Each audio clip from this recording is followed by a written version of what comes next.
Hold up. I got something for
oh.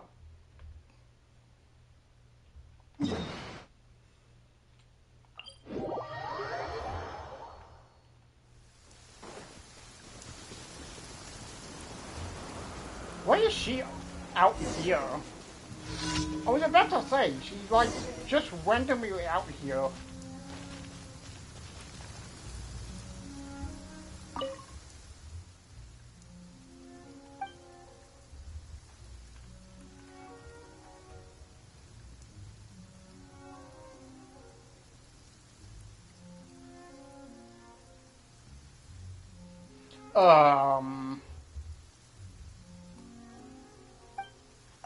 That's a theoretical question?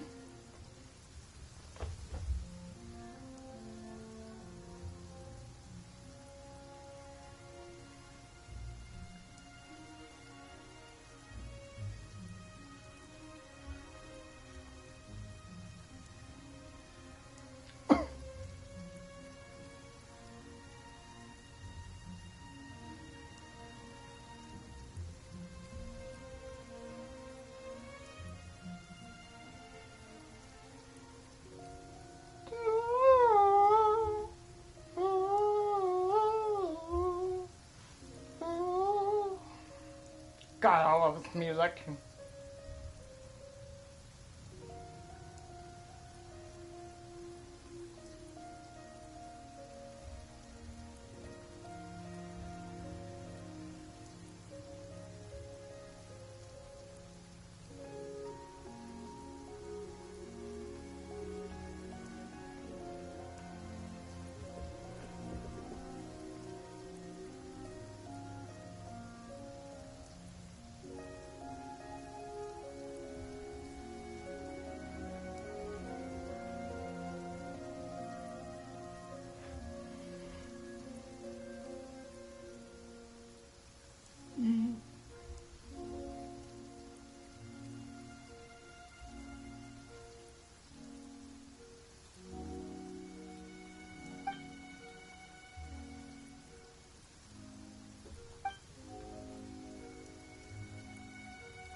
How is that gonna work?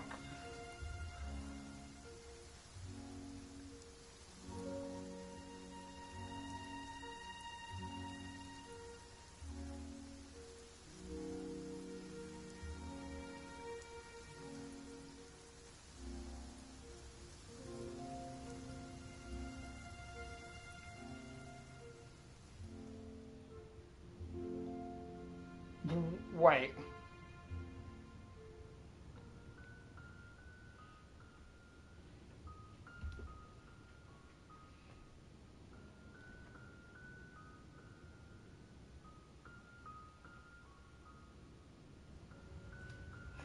Wait a minute. Okay, so I found Elon Musk Twitter account.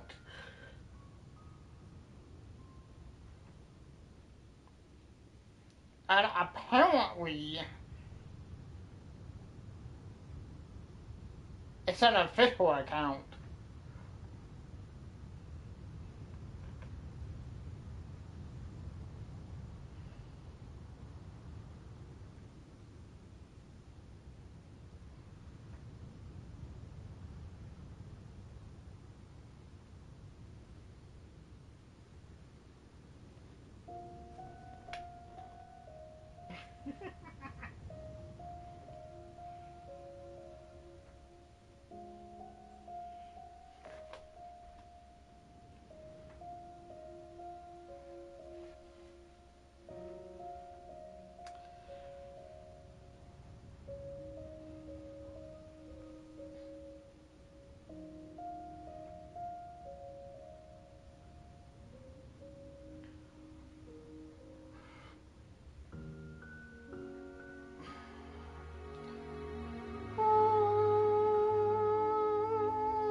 Well,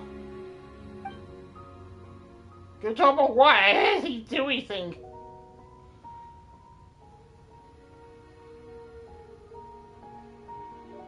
What happened before you? I don't want to kill the cat, but I also want to help because at the end of the day, the goals are from Konoha.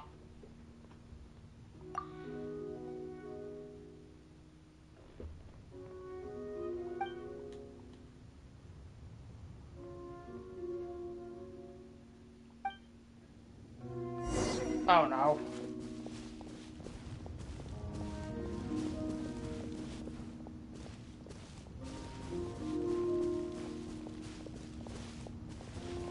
Well, too late now, I'm helping.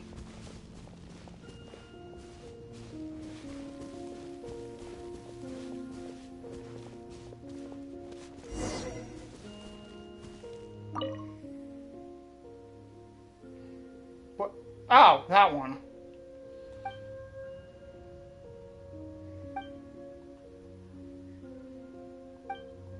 Okay.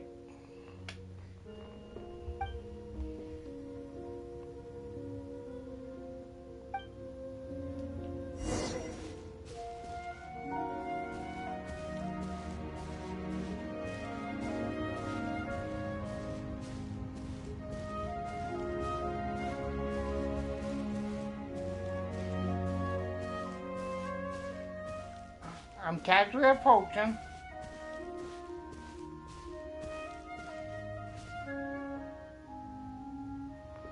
Oh, translate.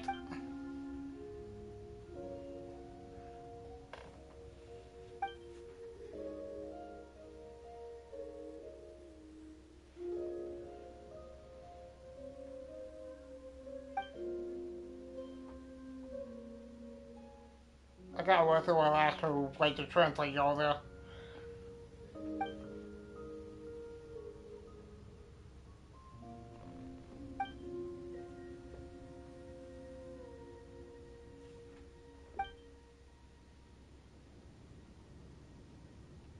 Oh boy, I have a bad feeling about this. Oh!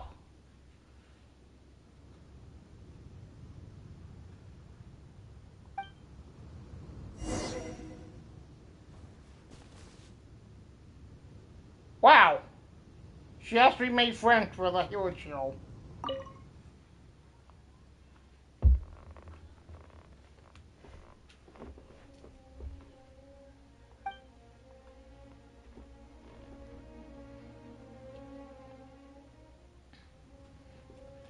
Respect the dream.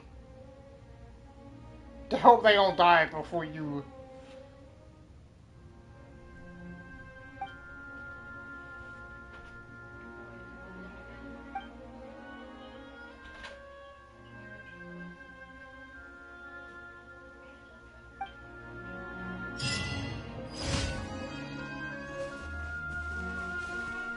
Uh.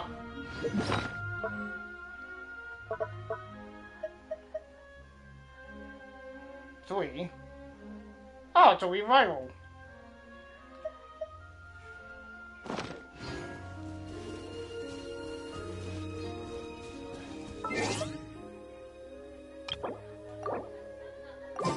Yeah, I'm gonna just do that because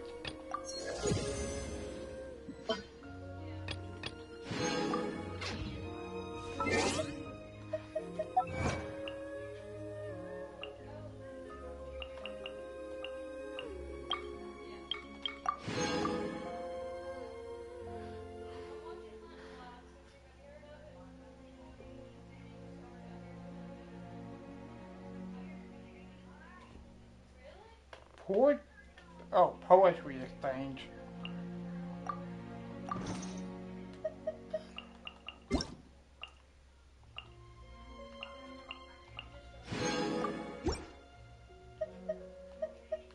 You know, the funny thing is, also 50-50.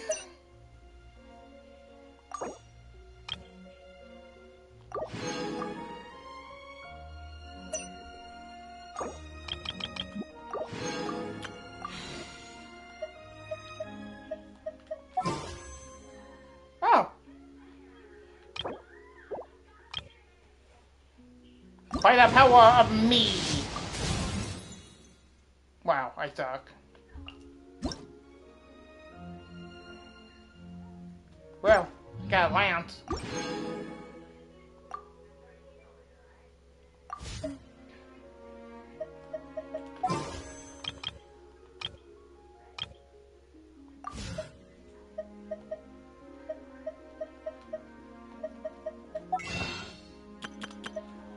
Anyways.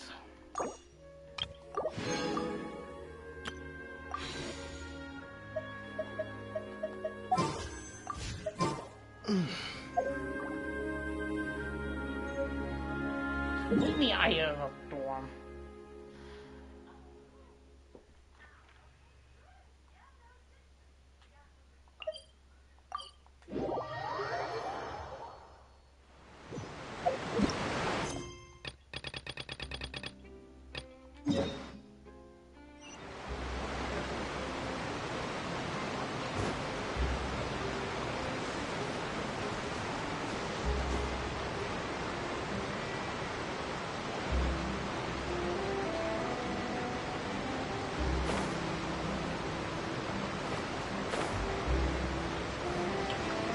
Alright.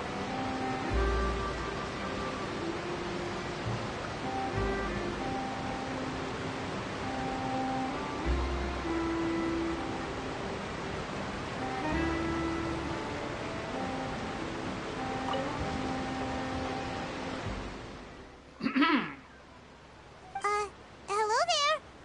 Excuse me. Are you alright? Huh? Ah, I'm fine. Thanks. Oh, okay then. We just noticed that you seem to be worried about something. About many things, actually. But there's nothing I can do but just keep my troubles to myself. I was just reminiscing about a place my brother and I would play when we were kids. It was just atop that hill over there. See?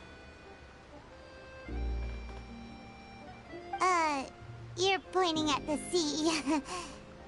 Wait, are you saying that you and your brother lived in the water? Though people call the waters around Fontaine a sea, it's actually just an inland lake that's filled with fresh water. And though I can still see that hill clearly in my memories, now it's been completely submerged. He would skip and jump, tossing sand in the wind. The sun shone brightly, and the air was filled with the scent of the sea. But now, the water is gradually swallowing our memories. It won't be long before it swallows us. Sorry. Paimon doesn't really get what you mean. Ah, I don't believe we've had the pleasure of meeting. Are you Lynette's new friends? Oh, and you are? Thanks for looking after my sister. She often comes here to reminisce about our childhood, that's all. There's no need for any concern. Oh, allow me to introduce myself. I'm Linny, and this is my sister Lynette. If I had to guess, I'd say you must be travelers from abroad. Nice to meet you. Paimon is Paimon, and this is the Traveler. We just arrived in Fontaine. We were just talking talking with your sister. Even though we didn't really get what she was saying. I see. It's unusual for Lynette to be so willing to talk with anyone. In fact, she seldom speaks at all. I'm usually the only one she ever talks to. Oh, really? Then you two are just like us! Paimon's always the one talking for some reason.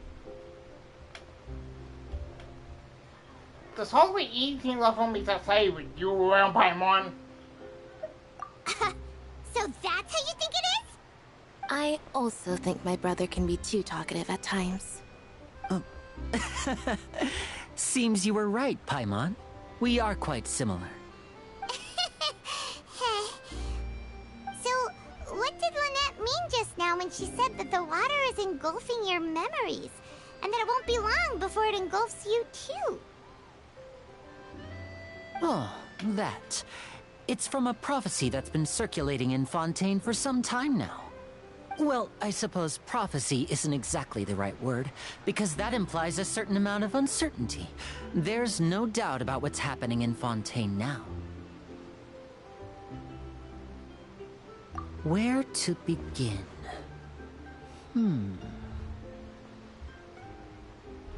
Let's put that question on hold for a moment. We still haven't formally greeted each other yet, have we? Did all the introductions earlier not count? Hello, traveler. Hello.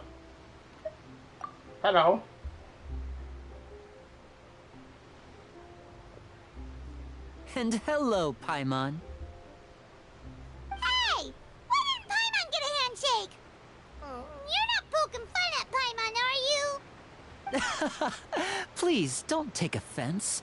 Just consider it a sort of etiquette we have here in Fontaine when making new friends. You should remember it. It might prove useful. Oh, all right then. Well, Paimon's just happy to have a local friend now. By the way, we were just getting ready to go to the Opera House to meet the Hydro Archon. Would you be able to show us the way? So you're going to see Lady Farina? No problem at all. In fact, I was planning to go to the Opera House later myself. I'll gladly take you once I finish things here. Please, follow me.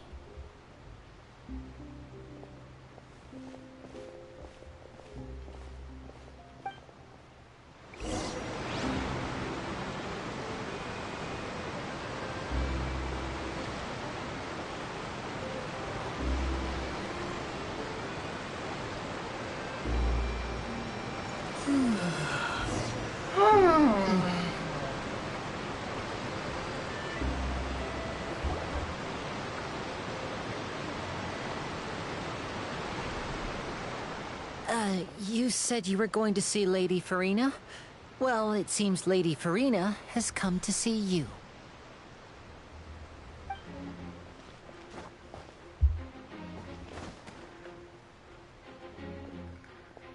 Uncle Lamb.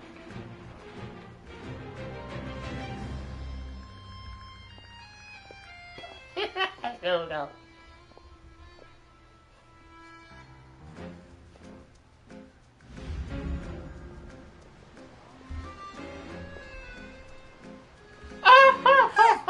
So, she's the Hydro Archon? But how did she know we were looking for her? My dear people, rich and poor, those with cup in hand and those with nothing at all, raise your glasses in celebration.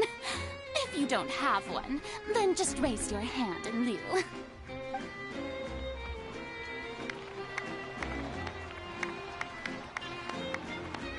As you can all see, two unfamiliar travelers have arrived in our nation. Come, let us make a toast in honor of this traveler and his companion who have journeyed here from distant lands.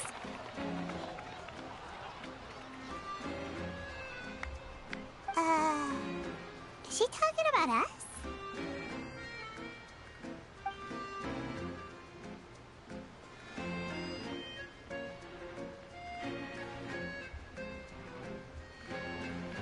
I've long heard of the turmoil and chaos you've left in your wake as you visited other nations.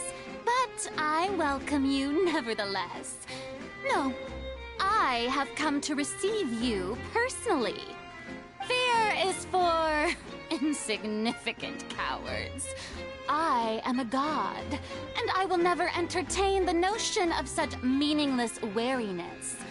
You can be rest assured, I see clearly your sincerity.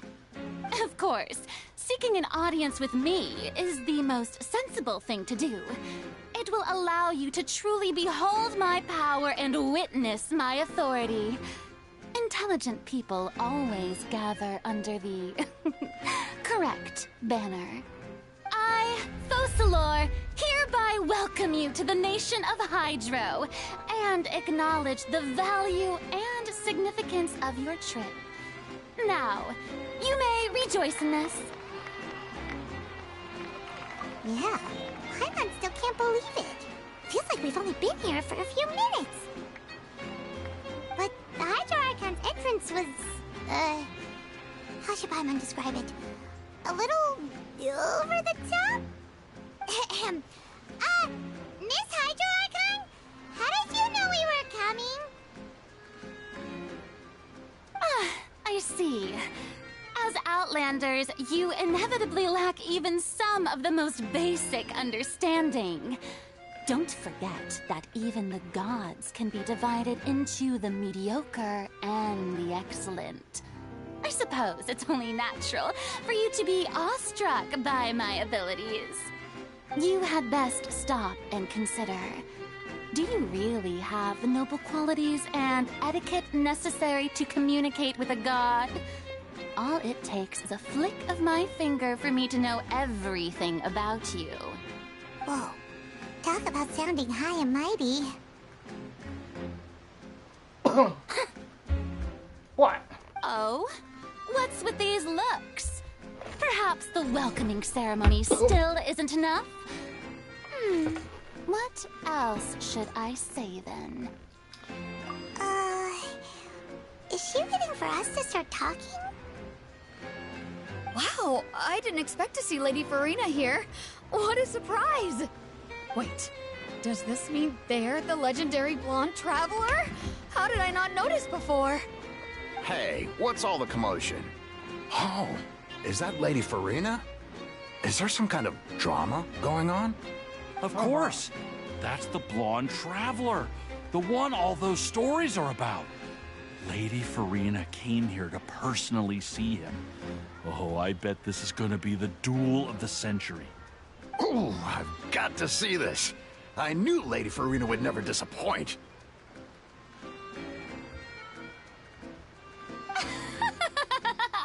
Yes, but don't get too excited now.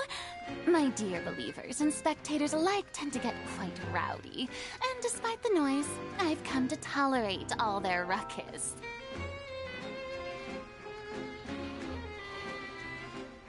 You may consider this my reward to all of you. I have determined that there will be an epic duel between myself and this traveler from another land, just as you were hoping to see. Now she wants to fight? Aren't we getting a little ahead of ourselves?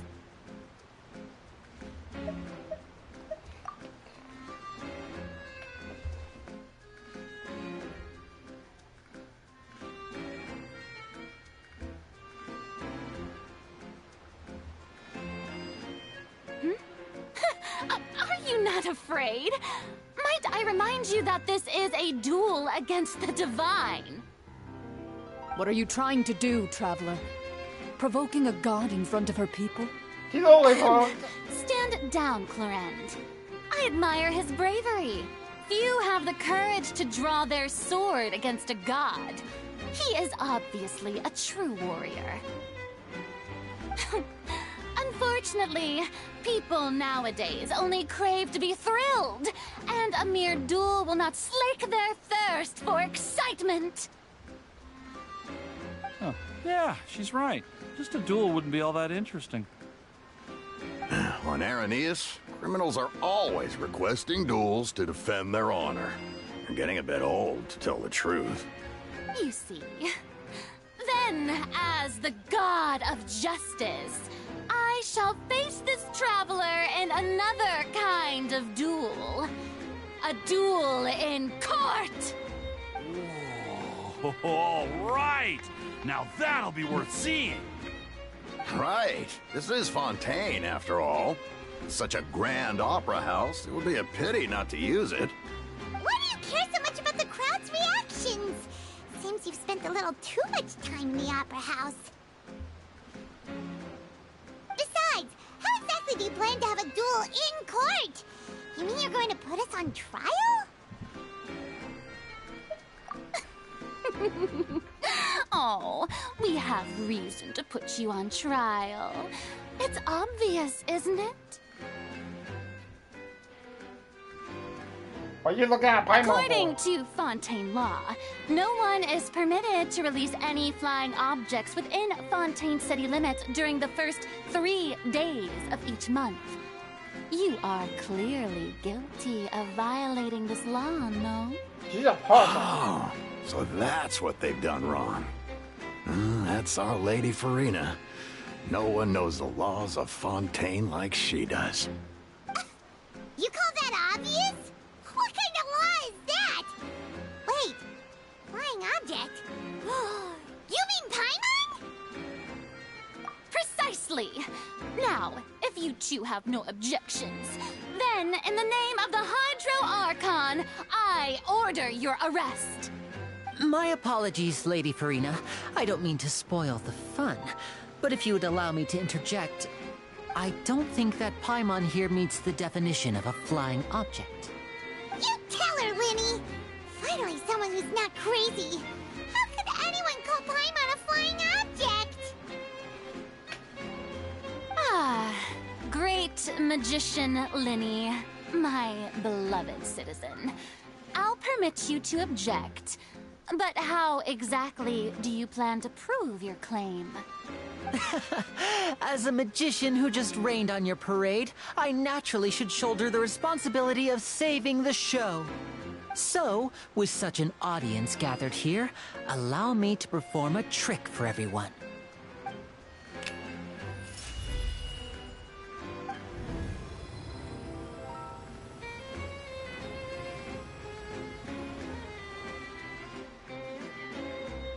Ta-da!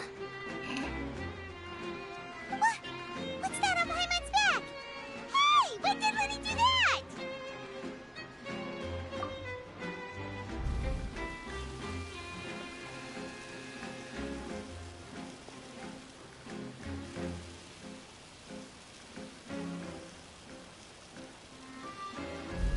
There.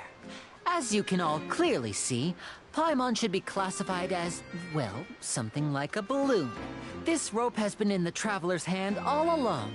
It was just that no one could see it before. Huh? You call that magic? You've got to be joking. I thought it was pretty good.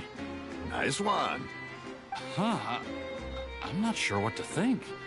It seems Lady Farina's charges no longer hold water.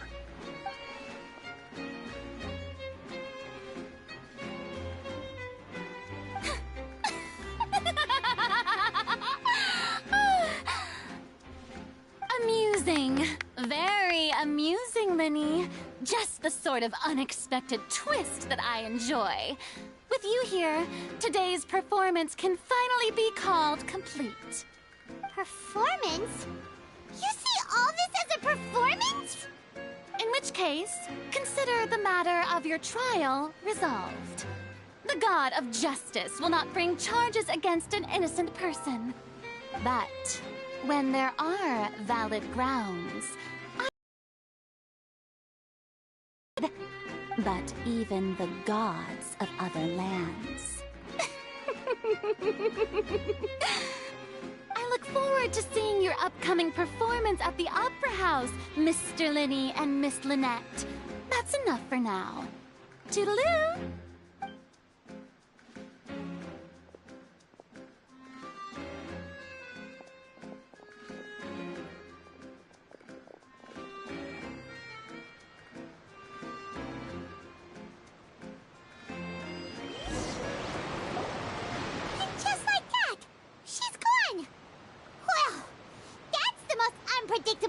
Pokemon Paimon's ever seen. He never even had a chance to ask her anything.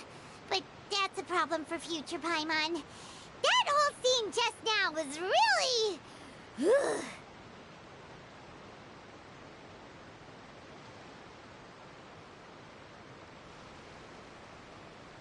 Don't mention it. I just happened to remember that there was such a law, so I did a little preparation, just in case. I didn't think it would actually come in handy. So, now do you see what kind of god Lady Farina is? She can be a bit confusing at times, but she is still amenable to reason.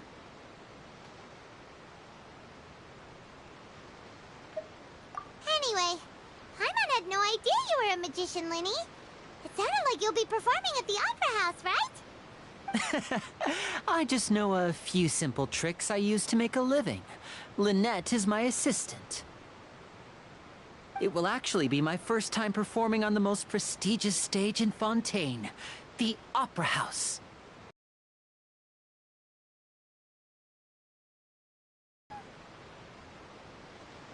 When there are no public trials being held, the Opera House hosts a variety of other performances. To the people of Fontaine, the line between a trial and a performance can be a little blurred. And speaking of performances, I would be remiss to forego this opportunity gifted by fate. Might I invite the two of you to see my performance? My brother's always excited to make new friends. Oh, sure. We don't really have anything to do now, and we wanted to go to the Opera House anyway. Splendid. In that case, why don't we go together? I'll show you the way. I just have something to take care of first. Oh, you really mean it? Then I'll take you up on your offer. This is a magical item known as a magic pocket. Perhaps you can help me distribute them to the people here. Huh? What are they going to use it for? About that... You asked me before about the prophecy, right? Let me start by telling you a little more about what it entails. I'm not sure exactly when it began, but a prophecy has been circulating around Fontaine. It says that every person in Fontaine is born with sin. No matter how the Nation of Justice holds trial after trial, this sin cannot be absolved. Until one day, the water levels in Fontaine will rise, and the sinful people will slowly be drowned. In the end, the people will all be dissolved into the waters, and only the Hydro Archon will remain, weeping on her throne. Only then will the sins of the people of Fontaine be washed away. That sounds pretty gloomy. Why are people in Fontaine born with sin? What is that supposed to mean? There are lots of guesses. Some say that the ancestors of Fontaine stole the power of the seas and stirred its wrath. Others say that the people of Fontaine never heeded the first Hydro Archon's warnings and offended Celestia. But here in Fontaine, evidence is what matters. There hasn't been concrete evidence for any of these claims, so they can only be regarded as conjecture. If even the people in Fontaine don't know what sin they committed, wouldn't it be better just to ignore the prophecy completely? Why bother feeling guilty all the time? That's exactly what the people did at first. But in the last few years, the water levels in Fontaine have actually started rising.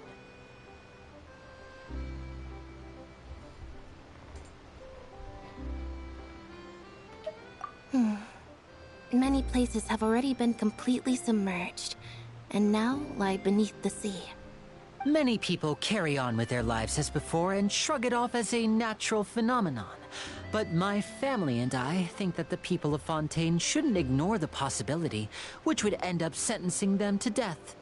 We hope that at least the people who reside near the waterfront can move away before it's too late. So, we've started distributing magic pockets to them. As a magical item, these magic pockets have astonishing capacity. I'm sure they will come in handy when people are moving their belongings. Oh, Paimon gets it! It's like preparing for a rainy day! that bit of rain. Perhaps only absolute power could ever contend with such a catastrophe. But who knows? We're just tiny specks in the grand scheme of things. Now, if you'd like to help, then please give these magic pockets to anyone nearby. Be sure to convince them to take it, regardless of what they say.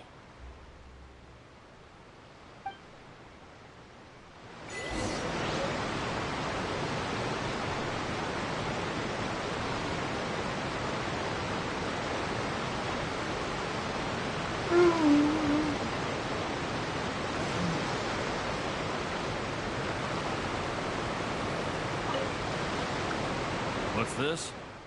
So you also believe in the prophecy. Keep it. I won't have any use for it. What?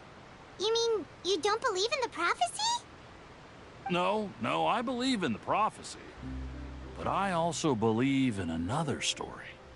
The story says that people once lived in the ocean. They were one with the ocean and couldn't live apart from it. But as time wore on, people desired to live on land and developed blood vessels, encapsulating the sea within their bodies. Thus could people set foot on land. So, if you ask me, when the water rises and takes us all, it'll be like we're going home. Oh, we hadn't heard that one before. But people can't live underwater. They'll die. You should probably still take it. All right, I'll take it. I guess I just feel that being dissolved into the water doesn't necessarily mean death.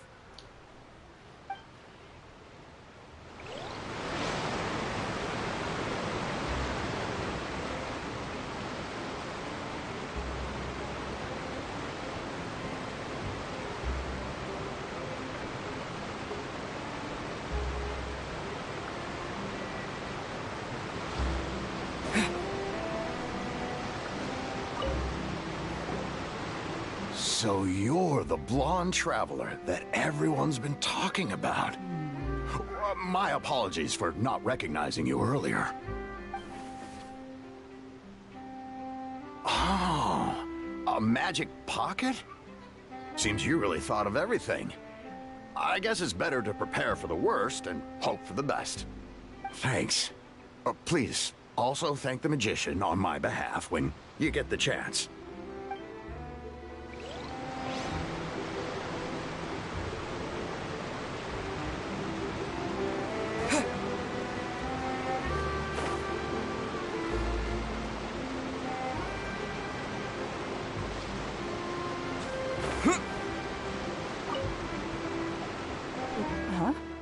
I don't want that thing. Way I see it, if the prophecy's true, it's still gonna be a long time before the water can cover everything. Life is all about living in the moment. What use is there in worrying about the future all the time? We'll cross that bridge when we get to it. You should still take it. You never know when it'll come in handy. Oh, all right, fine. Thanks. It's just that if I start moving, that means I've already given up on the life I have now. I'd really rather not.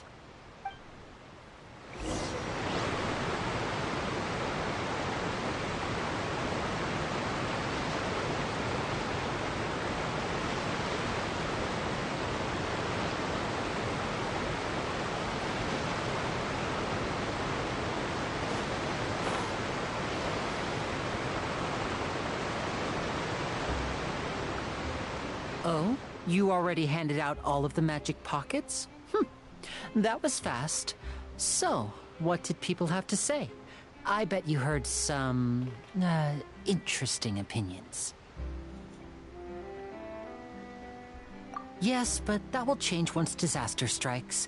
I know they'll change their minds, so it's only right to help them prepare. Is there anything else you need to do before we leave? Yes, one last thing. I have the magic pockets made by a workshop in the court of Fontaine. Since we're out and about, I was thinking about bringing him some more materials. So, you want to collect materials? Just tell us what the materials look like and we'll help. Many hands make light work. Oh, that would be much appreciated. We'll need some Romaritime flowers. I remember seeing them near the waterfront on the east side of the harbor.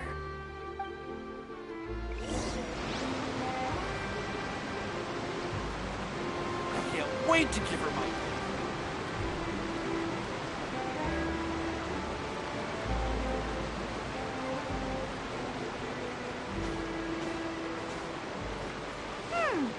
It seems we have to use Hydro to collect Romaritime flowers.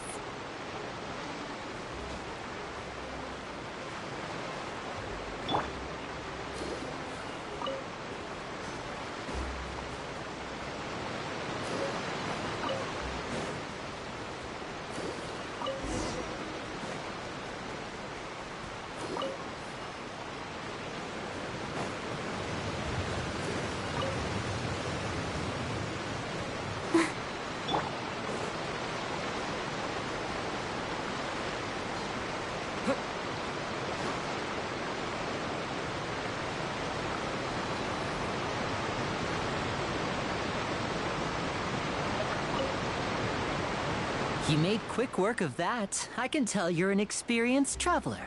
I've also finished collecting a few here.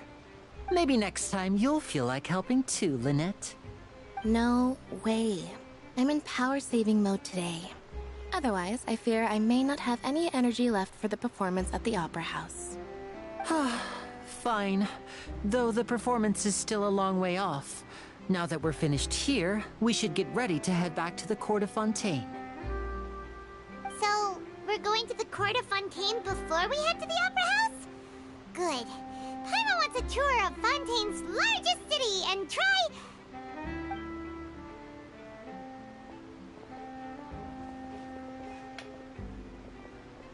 Wait, shh. Have you noticed that person over there? The young girl. Huh? What's wrong with her? Paimon didn't notice anything.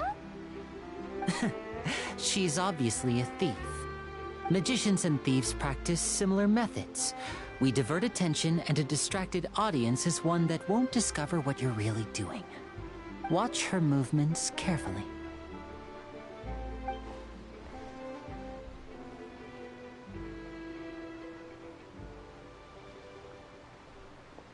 Oh, he's right! Shh, keep your voice down.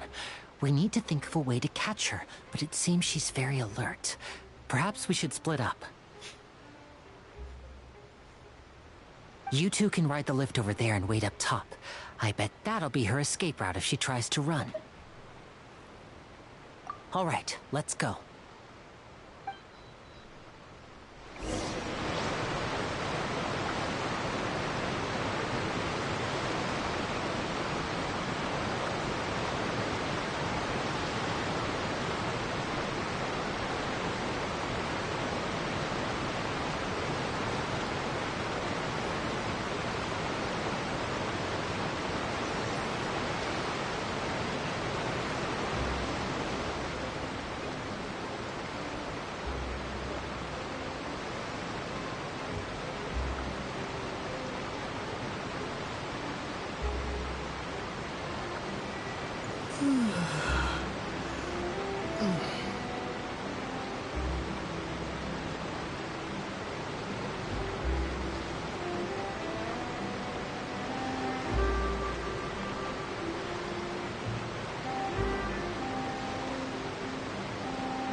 wanted us to wait.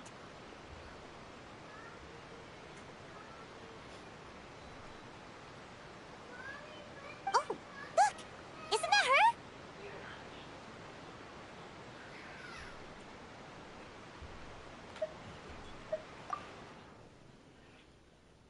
Oh no! Did she notice us? She started running the other direction! What should we do? Should we chase her?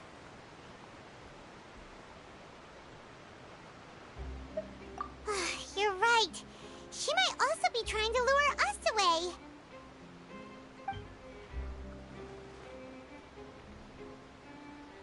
Nothing's happened for a while now. Paimon wonders if Lenny caught the thief.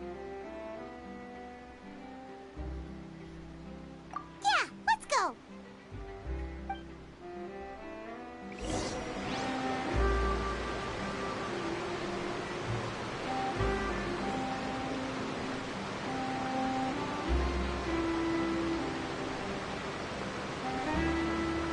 How long will it take if I set out?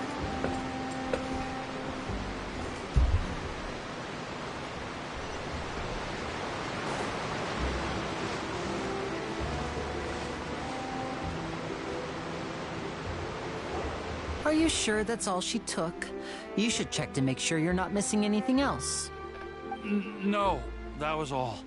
Oh, I can't thank you enough. I didn't notice a thing earlier. Anyway, I should be going now. Thanks again. Oh, were you returning what the thief had stolen? That's right. Pity I wasn't able to catch her. She distracted me by dropping the thing she stole on the ground. By the time I looked back, she was already gone. I saw the general direction she went, but Lenny twisted his ankle, and I needed to make sure he was okay. Oh, did you get hurt, Lenny? I'll be all right. It's just a twisted ankle, that's all. In fact, it's feeling better already. If you want to play at being a hero, at least try not to get hurt doing it. Imagine what would happen if you managed to derail our performance as a result. You're right, you're right. Sorry, Lynette. I have to admit that the thief was even more skilled than I had anticipated. But at least we were able to get the stolen items back, so it wasn't a complete failure. What a slippery little thief. Guess things turned out all right in the end, though. Lenny's initiative paid off. All right, let's put this little detour behind us. We should go to the Court of Fontaine now.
Water jet!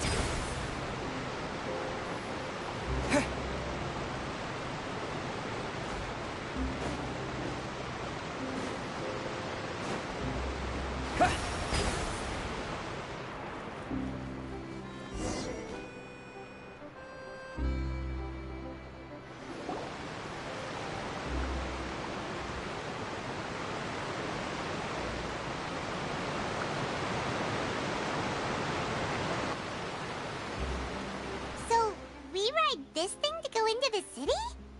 What an ingenious way to get around! People in Fontaine really know how to use water! This is an aqua bus. It allows people to travel between several key locations around Fontaine. It's pretty convenient, but the ride can become a little dull after a while. The scenery is always the same.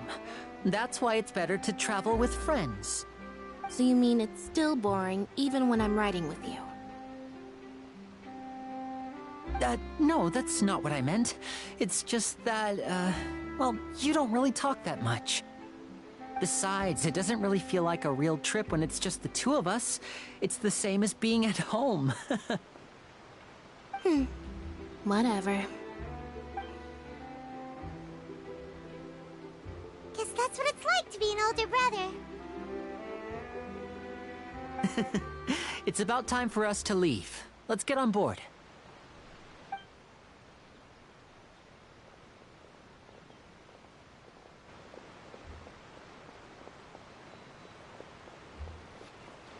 The Charlotte that we haven't really met in the game. Oh, excuse me! Aren't you the great magician Linny and his assistant Lynette? Hello. I don't believe we've...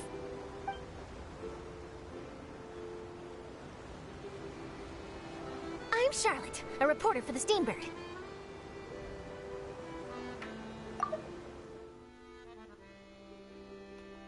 Nice to meet you. From the Steambird, huh? We've often relied on your paper to promote our performances. It's an honor to meet you. Wait, could that be the legendary traveler who's been making headline after headline in their journey across Tibet? I guess you could say that. Amazing! You recognized everybody almost immediately! I wouldn't be much of a reporter if I didn't know who's who, would I? Wow, today must be my day! Who knew I would end up on the same boat as so many VIPs? Could my vision finally be showing me some favor? So, Charlotte, what do you usually report on? Well, when there isn't any breaking news, I mainly cover the trials at the Opera House. You can still manage to keep readers' attention as long as you tell things from a clever enough angle, even if it's the same old topics. For example, reporting on how a scammer once deceived vulnerable girls into relationships, or how a financial criminal was once so poor that they ate a single piece of bread for 5 days.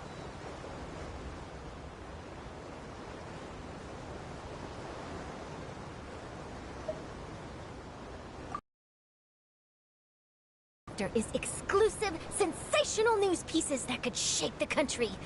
These smaller stories are a waste of my talents. Oh, I just remembered. I've been following a case lately. Well, a series of cases, actually. You mean the serial disappearances of young women case? That's right. These stories are the talk of the town right now, and it's probably the most mysterious case we've ever seen. If I'm the first with a draft ready to publish when the case is finally cracked, and it's the headline story in the Steambird, oh, when that happens, I bet all the other reporters will shed tears of envy. I've already gathered all kinds of materials. I just can't wait for the truth to be revealed. So, what is the serial disappearances of young women case? You mean the culprit hasn't been found? That's right. The first missing girl case happened almost 20 years ago. And ever since, after a period of time, another girl disappears. What the cases have in common is that the girls are all of a similar age, and that they've all vanished without a trace. But the scariest part is that to this day, none of the girls have ever been found. Many suspects have been arrested over the years in connection with this case, but shortly after each arrest, another disappearance would always happen.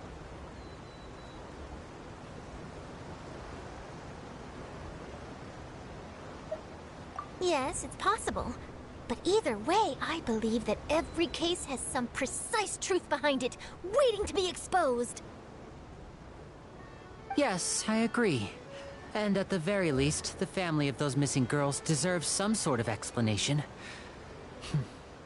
I just imagined for a second what I would do if Lynette were to suddenly disappear. I'd pay any price to get her back, and then find a way to track down the culprit. Please don't imagine that, Lenny.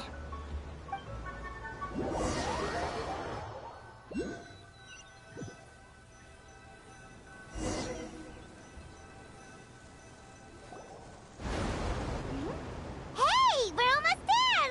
Look!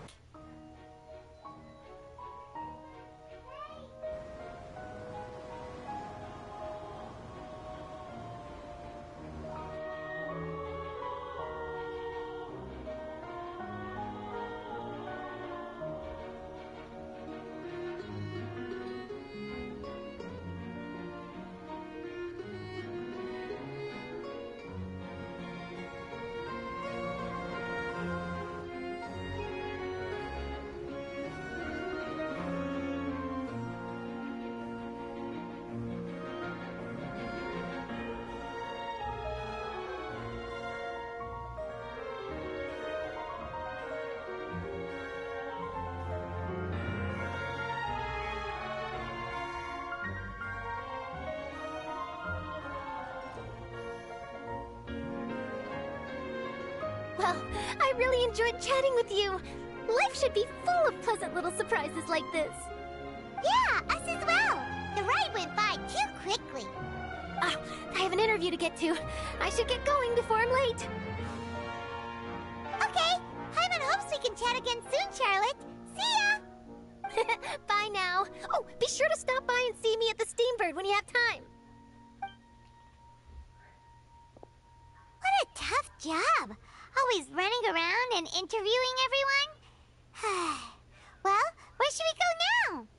If you don't mind, how about we stop by my home first? Besides, I still have all the materials we collected. Sure, we wouldn't mind at all. This city is so huge, Paimon wouldn't know where to start anyway.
take a guess.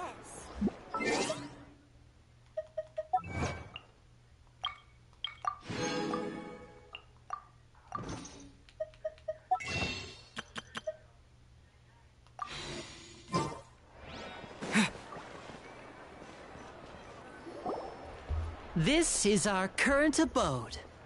Ah, Fremine, you're home. Where did everyone else go? I have some new friends that I would like to introduce. Oh, they all just went out a moment ago.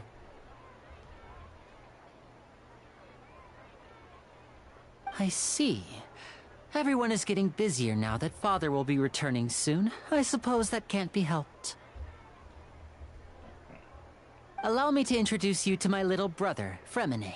He is a phenomenal diver. Hello. Nice to meet you! Paimon is Paimon, and this is the Traveler! Oh, you sound very proud to have a diver as a brother, Linny.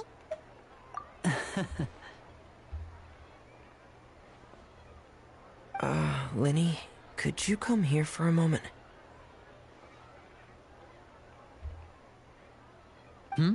What is it, Fremine? Do you have something to tell me?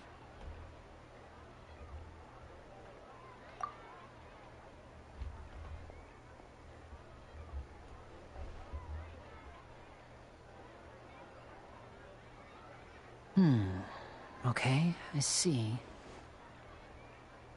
Is everything all right? Oh, it's nothing. We were just discussing a little housework. Sorry for the interruption. Oh, before I forget, the Traveler and I collected more materials to make magic pockets. Were you able to get any, Fremine? Yes, I went diving and gathered lots of materials. I was about to give them to you. That's our Fremine, always quick with the underwater work. All right, I'll take these to the workshop.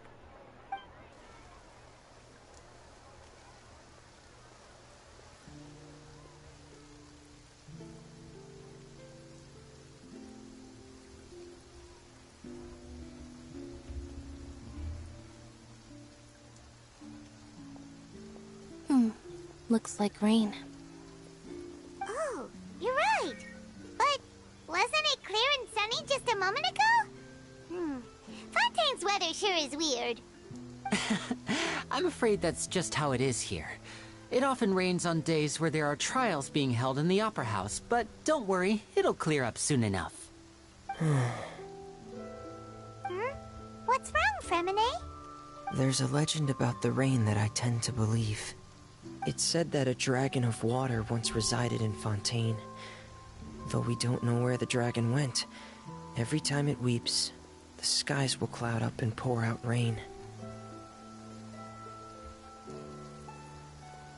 When I was a child, my mother told me that if I wanted to go outside and play, I should yell toward the sky at the top of my lungs. Hydro Dragon! Hydro Dragon! Don't cry!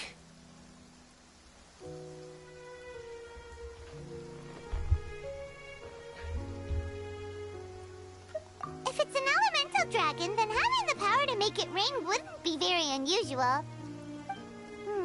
Let Paimon try something. Hydro Dragon, don't cry!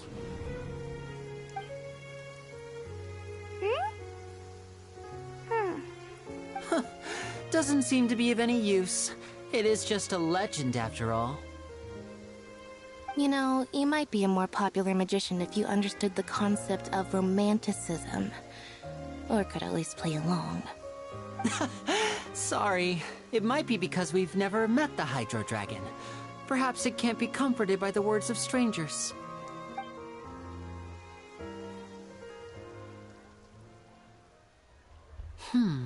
It rained for longer than I suspected. Oh, it's already getting late. Was there something you needed to do, Linny? Yeah, some preparations for the show at the Opera House. I need to find a way to catch the last aqua bus of the day. On the day of the performance, just ride the aqua bus to the island of Araneus. I'll have Lynette meet you at the fountain in front of the Opera House. Oh, Are you leaving now? What is it, Fremine? I'm in a hurry. Oh, I get it. You feel nervous delivering the materials for the magic pockets, is that it? Perhaps we could trouble the Traveler to help us take these materials to the Beaumont workshop and deliver them to the owner there? I'm afraid that Fremine can be quite introverted, and the boss there tends to be pretty talkative. Fremine has always been a little afraid of her. No trouble at all! Don't worry, we're on the case! Sorry for the inconvenience. I'm quite useless when it comes to such tasks. I'll think of a way to make it up to you. Oh, no need, no need. This'll be a walk in the park for us.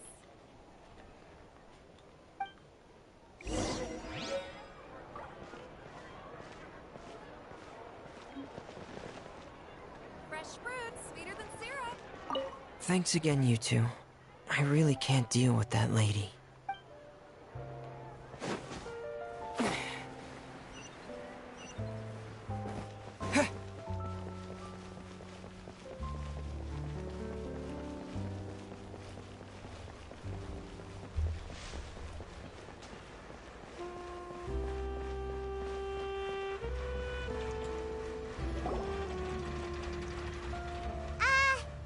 Hello?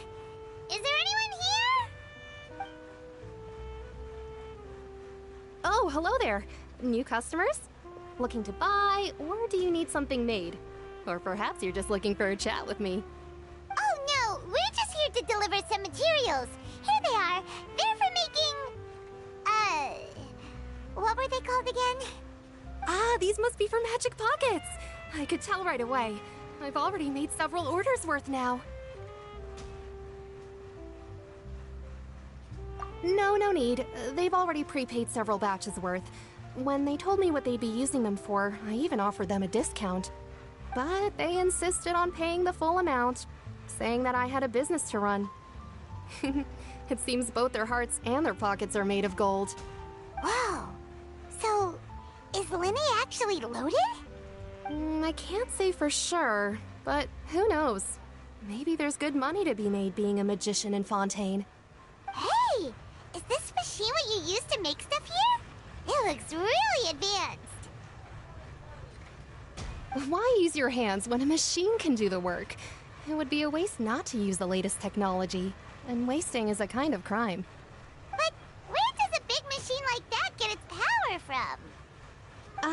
Well, it's a little complicated. I'm not sure I can put it in layman's terms for you. But basically, everything we usually use here in the city is powered by indemnitium. It's a type of energy that's produced from trials. Huh? How can trials produce energy?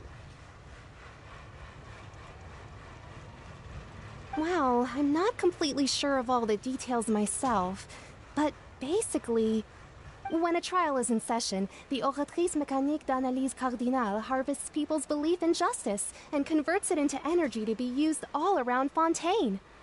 So that's what its other function is? Paimon heard that the Oratrice was created by the Archon to make judgments. But Paimon still doesn't get it. How could something unreliable like people's beliefs be turned into a stable power source for these machines? Oh, yeah! So that means the Hydro Archon relies on the machine to take the energy created by belief and turn it into power for all of Fontaine, right? Even though I've never heard anyone really put it that way before, it sounds like it makes sense. Besides indemnitium, we have another type of energy called pneumosia. It isn't produced by the power of the Archon, but it is unstable by nature. Even now, it still cannot be widely used by civilians. I thought I'd find you hard at work, but here you are chatting the day away. Since you're already talking, I'm sure you wouldn't mind a few words with me. You again? Didn't I already promise you that I'd have the more I owe to Confrérie of Cabriere by next month? Why are you hounding me now? Yeah, but how do we know that you won't go running off by the end of this month? I want 50% today. Wait, no, 70%. Huh? You... Seems business isn't so great for the workshop. We've already finished our job and delivered the materials. Maybe now's a good time to leave? Hey, hold on. Before you go around trying to collect payments, why don't you settle your own debts first? If Confreri of Cabriere wants to poach clients from Northland Bank, that's fine. But I'm afraid you still owe the bank a hefty sum of mora. So why don't we work things out between us first, before you get back to your little conversation here? You're from Northland Bank. But we said we'll pay everything we owe next month. Why are you hounding me now? Traveler, Paimon! I didn't think I'd run into you here in Fontaine. What are the chances? We're surprised to see you too! What are you doing here in Fontaine? You didn't want to stay in Snezhnaya? Long story short, I've already been in Fontaine for some time now, and honestly, things have been pretty boring. But it seems that fate brought our paths together today. Not only will I have some good friends here now, but ones who always seem to find trouble. Either way you look at it, it seems things are going to get a lot more interesting now. Pretty sure we'd want to avoid anything that you'd find interesting. Besides, our trip here has gone pretty well so far. Right, Traveler? Oh my god. Hey, you, Northland Bank boy. Aren't you forgetting something? Don't interrupt. It's not often I run into the Traveler like this. Why don't you wait for me over there for a while? You kidding? Aren't you the one looking for us? You really expect us to sit and twiddle our thumbs while you catch up with your friends? Listen to me, boy. If you want your mora, fine. Why don't you come and take it?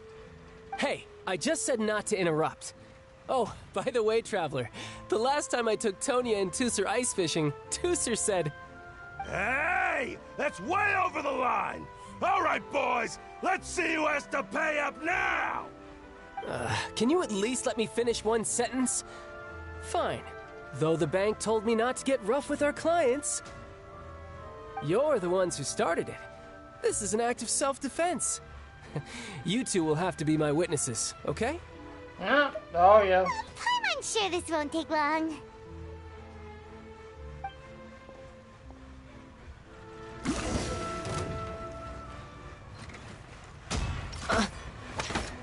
Oh, yeah.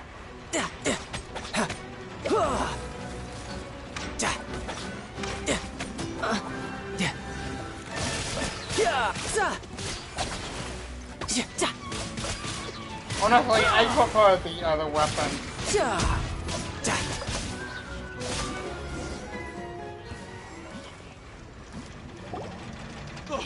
What's your deal, Brad?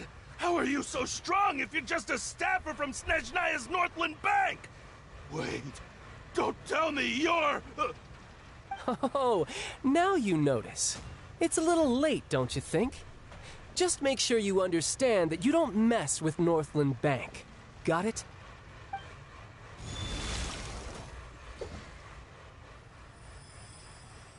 Huh?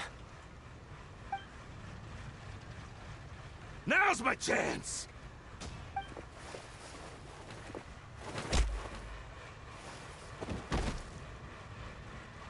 Huh. That was weird.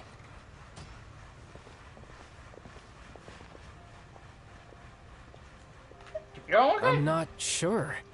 It's as if I suddenly lost control of my hydro powers when I needed them. Maybe there's something wrong with my vision?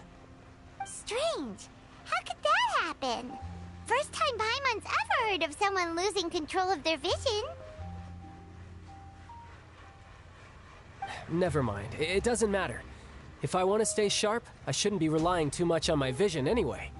Besides, I always have my delusion in case I need it.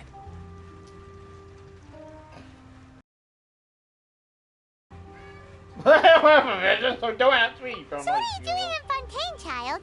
I don't see its work for Northland Bank. Well, I guess it's because I've been in a bad mood lately. Huh?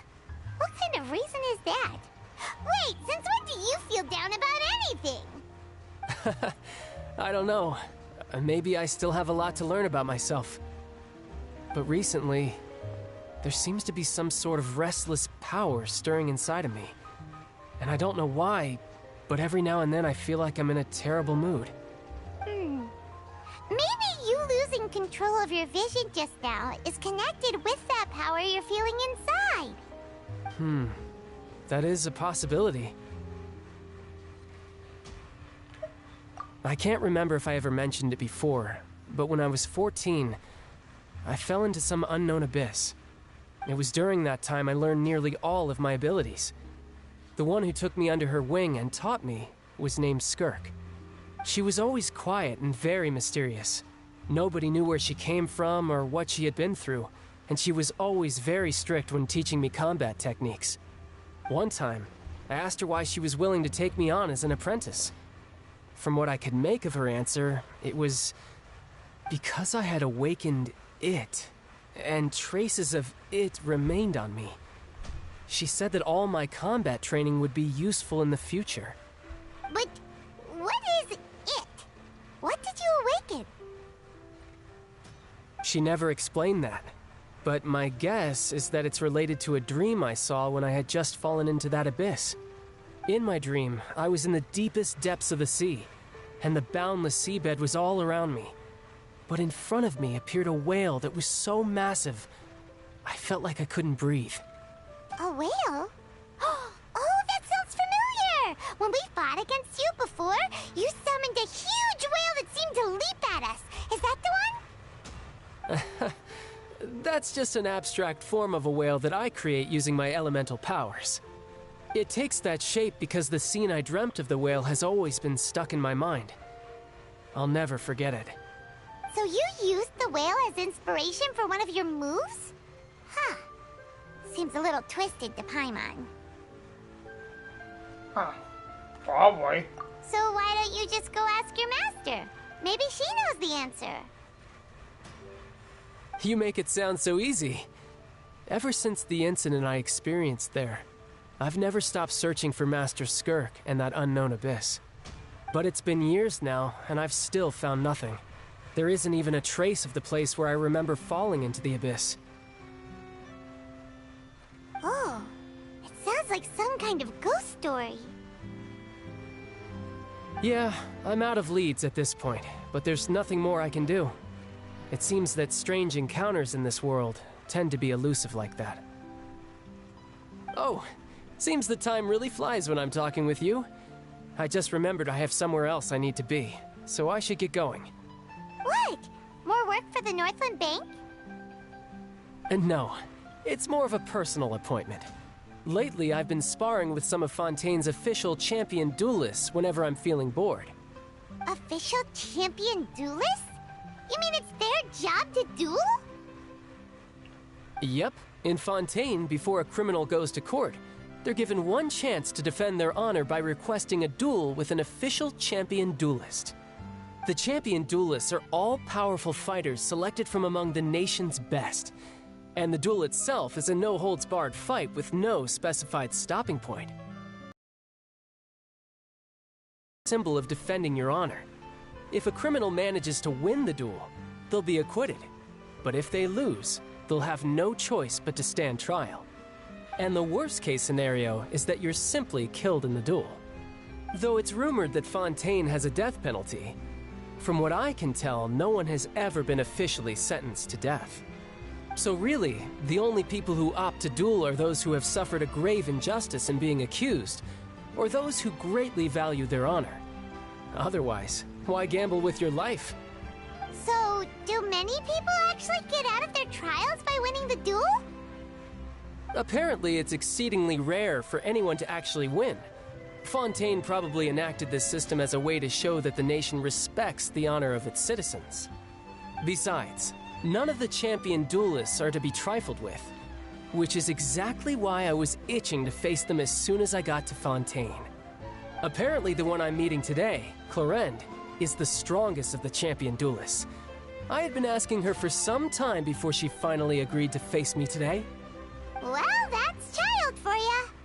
Paimon feels like we heard that name somewhere before. Clorinde. That's how I remember her name. Oh, before I forget, I want you to have this. Huh? Your vision? You're seriously just giving it away? I'm just worried that it could become uncontrollable again.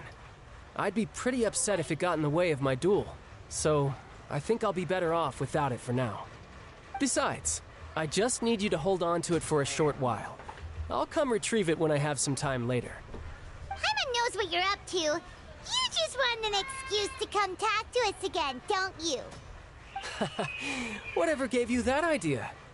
I'll be in touch later.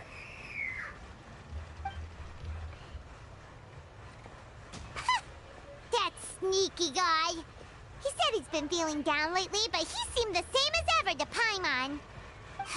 Well, since we don't have much to do for now, we might as well walk around and see the city before Lenny's performance.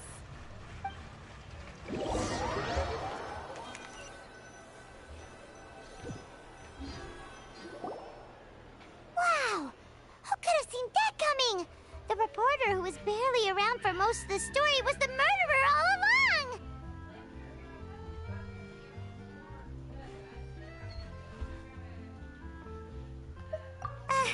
Sorry. Paimon was just surprised, that's all. Paimon never saw that twist coming. The murder mystery novels here are amazing!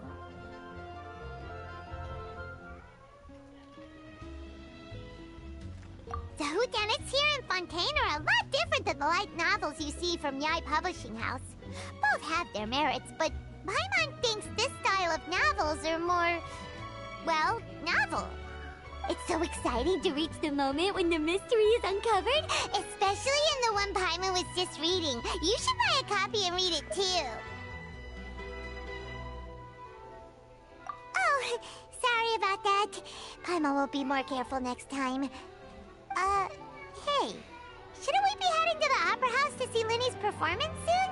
It's almost time for the show to start, so we should get going. Lenny said that the Opera House is on Aranias, so let's go ride the Aquabus!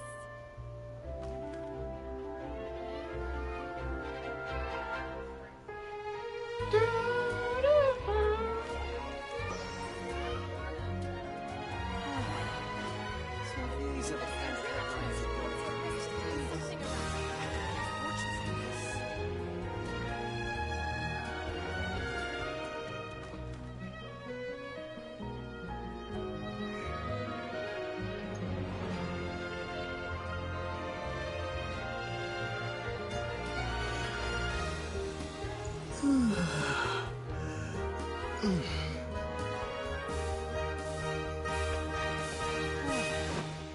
So these are the kind of headlines that Investing for too much these emotion days. puts you at risk of doing something irrational.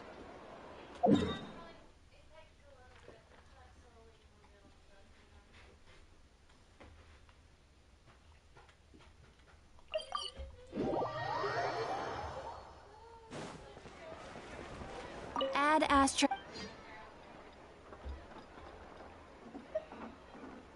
Did you check on Ace? Oh. Thank you for complete. Add Astra Abyssos.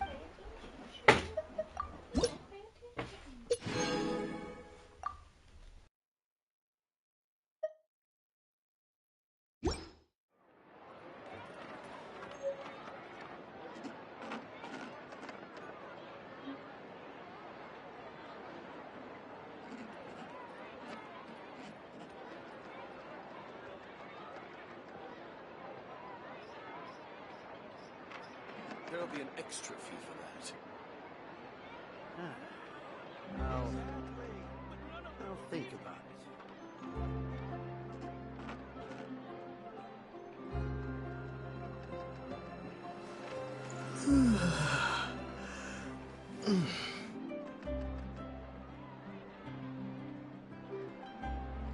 There'll be an extra fee for that.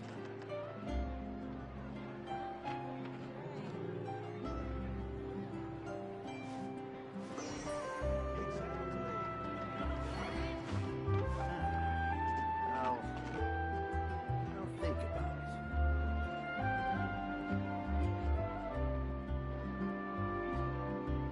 Rebooting. There'll be an extra fee for that.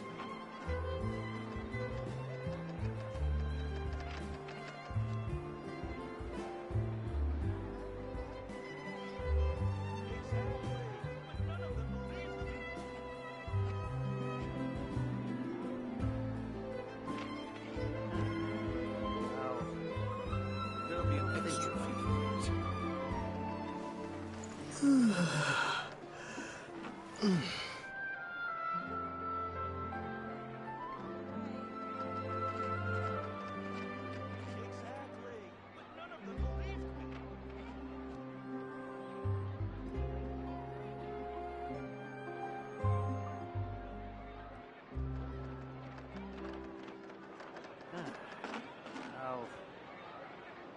There'll be an extra fee for that.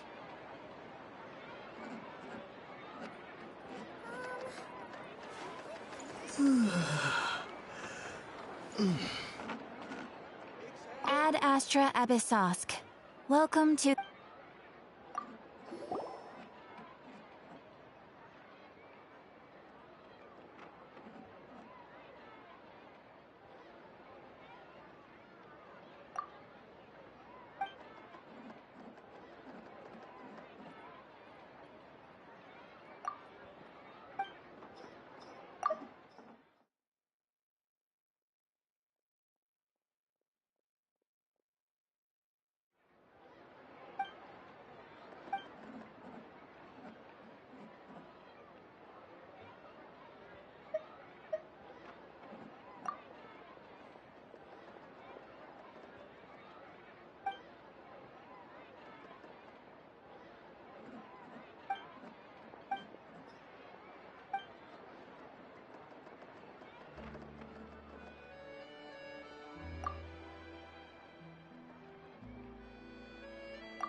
Rebooting. Ad...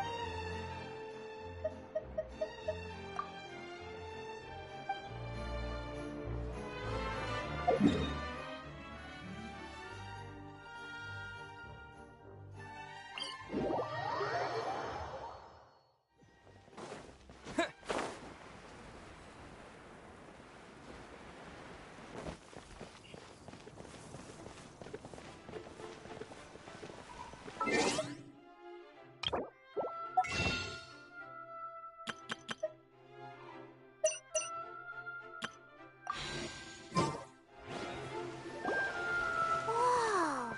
Now this is fancy! The Opera at the Clays. What a place to hold a performance! No wonder Linny and Lynette were looking forward to it. Huh. Looks like there's a lot of people standing around the fountain up ahead. Oh, Archon, please bless us with a bright and healthy child. We pray. I don't know why you always feel the need to ask so much. I'll be happy as long as our child is healthy and lives a peaceful life. I guess if they're our kid, then there's no doubt they'll turn out smart. Maybe this is one of the customs in Fontaine. There sure are a lot of couples here. Vache.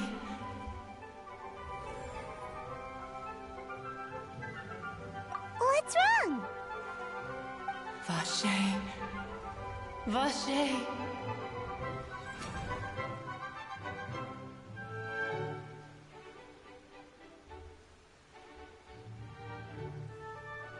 No, Paimon didn't say anything. Are you hearing things? Welcome to the Fountain of Lucine. All the water flowing through Fontaine converges here. It's customary for newlyweds to come here and wish for children. Ah! Lynette! You scared Paimon! Why did you get here? Lenny asked me to wait here for you, remember? Right. What do you mean? There are a lot of people here right now. Hey, you're not trying to scare Paimon, are you? Besides, it's the middle of the day. It's not the time for eerie things. I see. I might be able to tell you something that could help explain the voice you heard. In fact, you might not be imagining things at all. I suspect that what you heard is a result of your hypersensitivity to the hydro element. Others in my family have had similar experiences. It's because of his sensitivity to the hydro element? But what would hearing a voice have to do with elemental power? When do you cry, Paimon? Wait, what? What does that have to do with anything? Just answer me. When do you cry?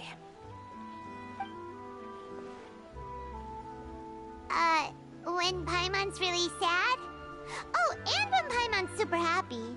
Oh, and also when Paimon's really, really scared. Then you should understand that tears contain your as mentioned.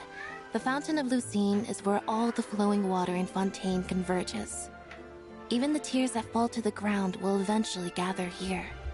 So maybe what you heard was the intense emotion coming from someone's tears. So, what did the voice say? If you were hearing their emotions, then Paimon wonders what happened to them. Rather than worrying about them, we should worry about my brother first. Don't let that calm look of his fool you. He tends to get pretty nervous just before a performance. So chatting with Linny might help him relax a little before he goes on stage. Oh, right. That makes sense. Let's go in and see Linny.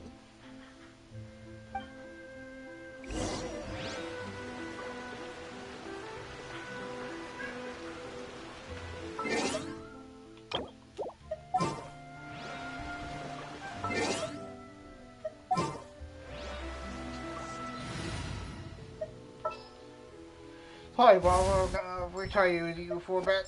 You lead the way. Actually, maybe not. We can do this!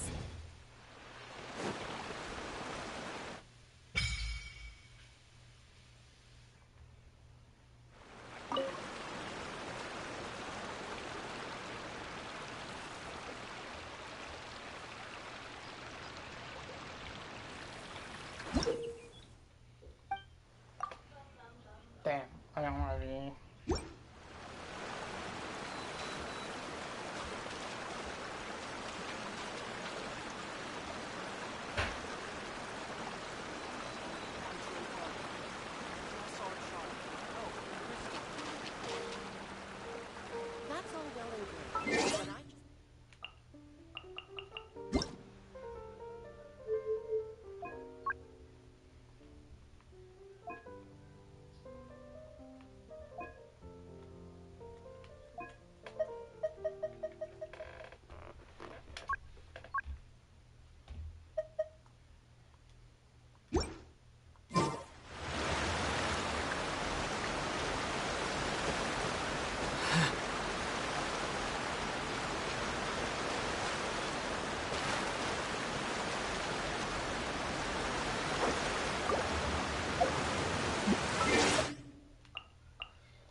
Traveler and Paimon. Good to see you. I knew you two would come. Are you kidding?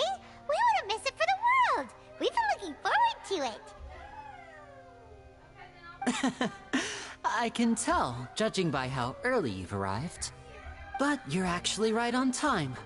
The audience still hasn't started entering the venue yet, which means now is the perfect chance for us to take you to the best seats in the house.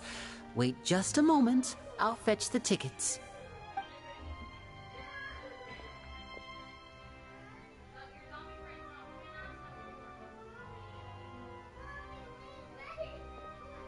The Opera House has assigned seating, so you always have to make reservations.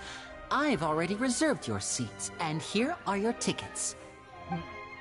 Ooh, front row seats! Thanks, Linny! Don't mention it. There's no need to keep thanking me. Hey, Linny! Could you come over here and take a look at this? Oh, I'll be right there. Seems there's an issue with the stage props over there. That's Cal, my assistant, calling me.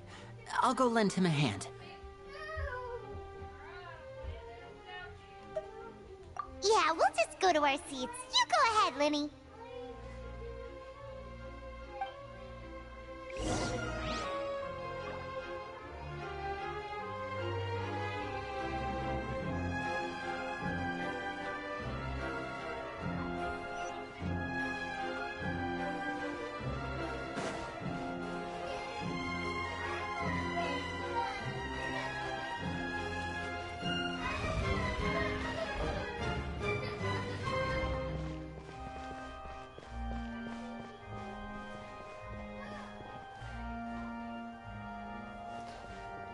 Just looking.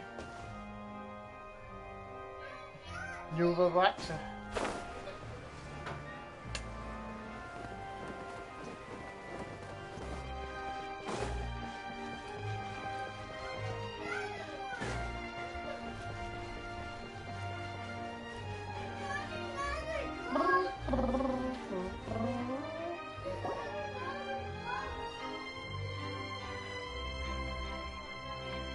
Oh, these should be our seats. Come on, let's sit down.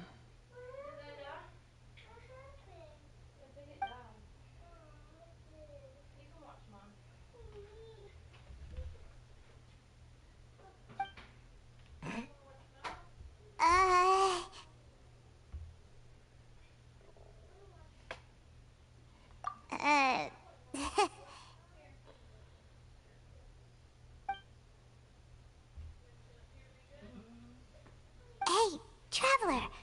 Maybe we should strike up a conversation with the person next to us. Since we're sitting together and the rest of the place is practically empty still. It's kinda awkward if we don't say anything. You little... Of course you put this on Paimon. Excuse me, I did not realize you felt awkward. I am terribly sorry. I would be perfectly happy to chat with you if that is what you would like. Oh, so you heard all of that, did ya? Boy, you sure have good ears. Paimon thought she was keeping her voice down. Wait, that's not it, Paimon's... Sorry, Paimon's the one who was being rude, talking under her breath like that. So, let's talk, but, what should we talk about? Oh, Paimon's got it. You're also here early and sitting in the front. Are you a friend of Linny's too? A friend, you say? Well, if Mr. Linny would like to be my friend, I would be more than happy to reciprocate. Oh, so you're not friends with Linny then?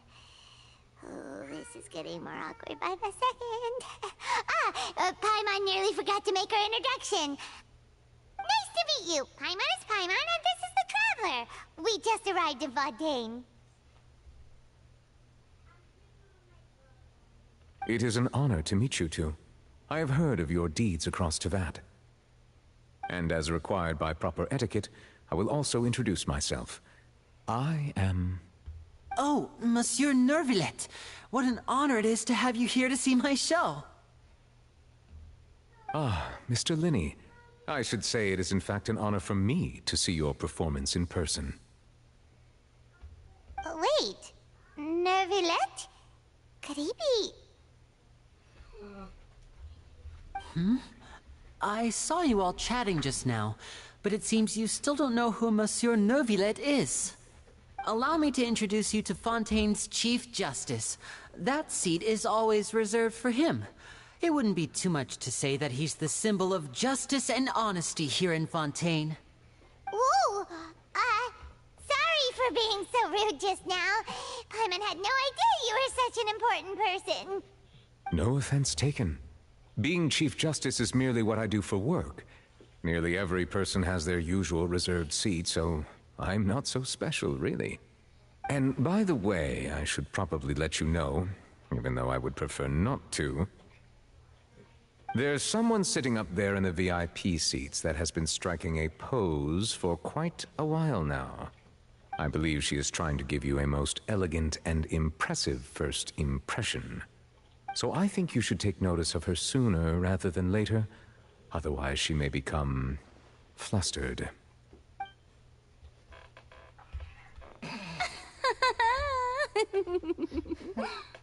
Huh? Oh, it's Farina, the Hydro Archon. Huh. She sure has a smug and satisfied look on her face. Guess she has no idea that you saw right through her act. Very good. That is for the best. No need to pay her any more attention. We may now enjoy the show. Huh? So is this what things are like between the Chief Justice and the Hydro Archon? All right, please wait just a moment longer. I've pretty much finished my preparations, and the performance will start as soon as the audience has made their way to their seats. Yay! The show's finally about to start! Paimon can hardly wait!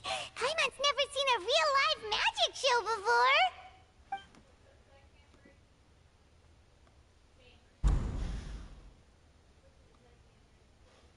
Oh! They're dimming the lights! The show must be starting!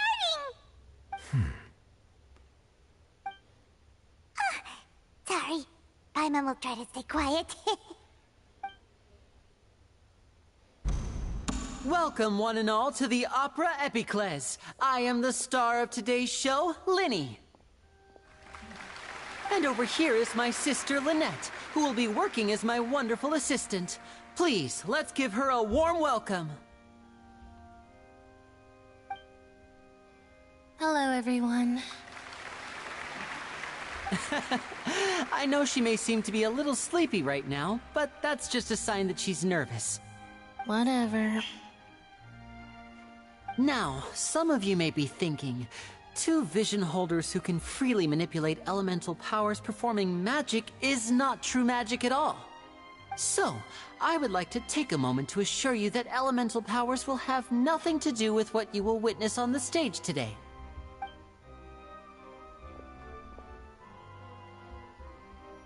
Both Lynette and myself have removed our visions for the show. That way, even the gods won't be able to help us. Oh, good point. That's what makes the show real magic. Now, without further ado, let the show begin. Lynette will now exit the stage to make some preparations. I know you might miss her, but don't worry. She'll be coming right back on stage momentarily. Perhaps in an unexpected way. I'm sure she'll be stealing the spotlight soon enough. Oh, and before I forget, there's one more thing I should say. You never know what can happen in the blink of an eye. A magician's greatest skill is making things disappear or appear. The possibilities are endless.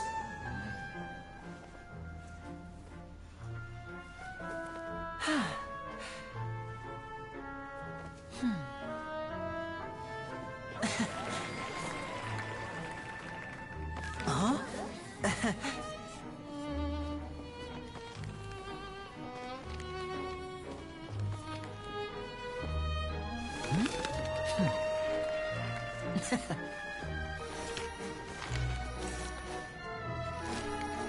But this isn't what you came for. These little tricks, you've seen them all before. So it's time for something truly extraordinary, don't you think? This one's a little tricky.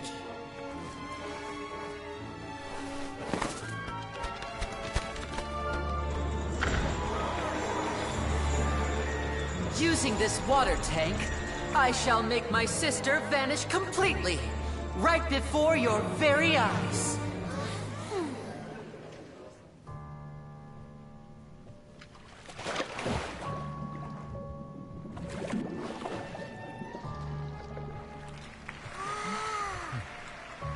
It's actually quite simple. She'll just turn into air bubbles and float right out of the top.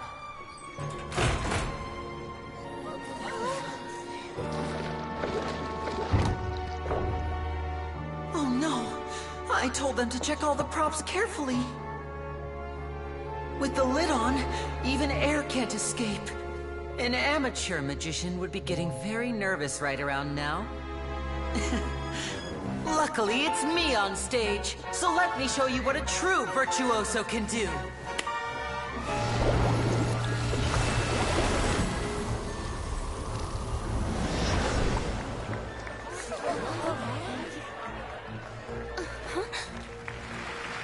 Lynette, are you still there? Don't go too far. We don't want to use up all our magic. Hi, I'm back. Uh-huh.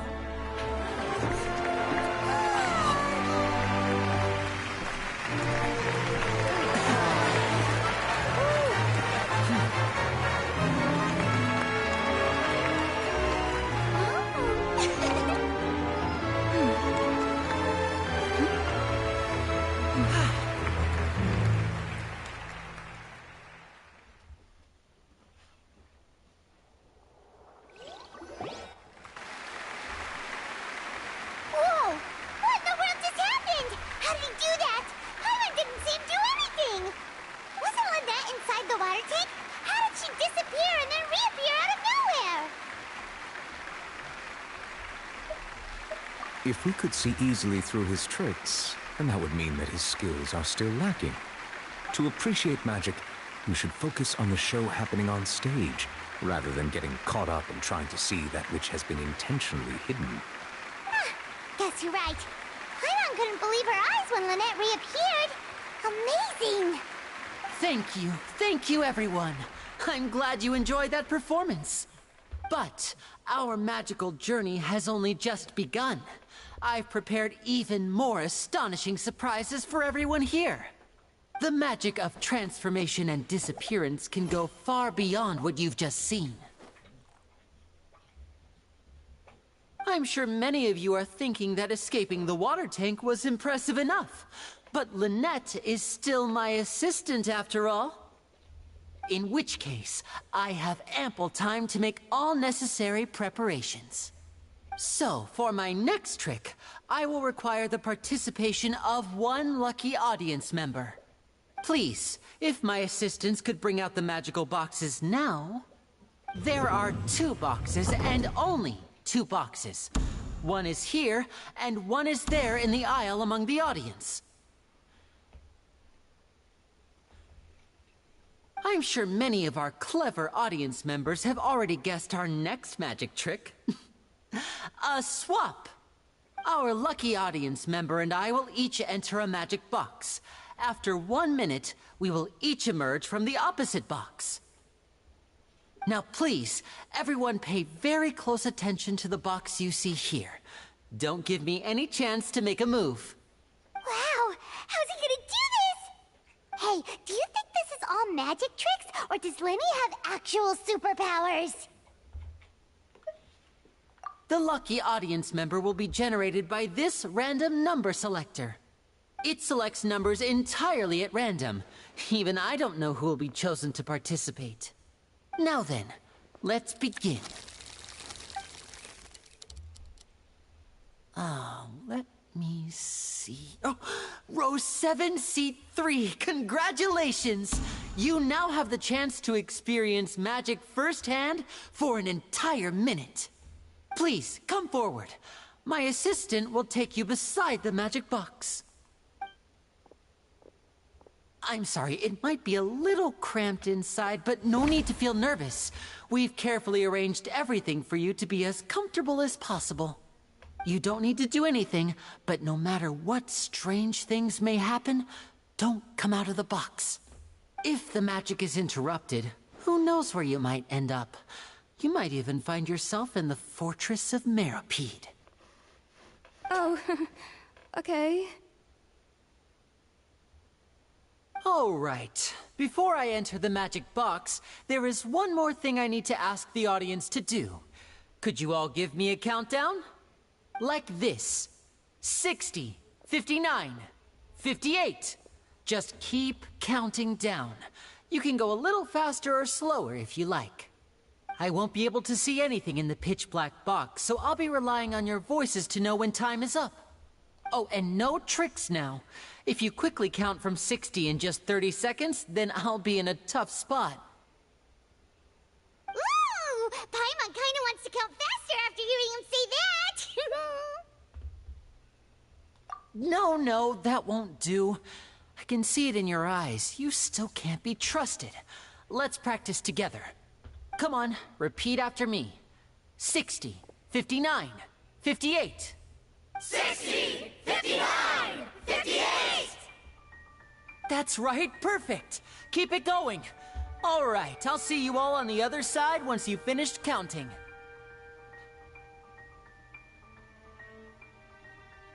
54, 53, 52? Huh? Why aren't you counting, Neverlet? I am counting in my head. I think things are exciting enough in here as it is. Merely a consequence of my identity and personality. Do not worry about me. Just enjoy the show. Oh, alright. You look so serious that Paimon thought you might be feeling uncomfortable or something. 40, 39, 38! Mr. Linney, are you all right in there? Is everything ready? Yes, I'm fine. I'm just double-checking the direction of the magic. It would be a disaster if we get sent to the wrong places. For example, mid-air right above the audience. Even though he's saying that, Lenny doesn't seem nervous at all.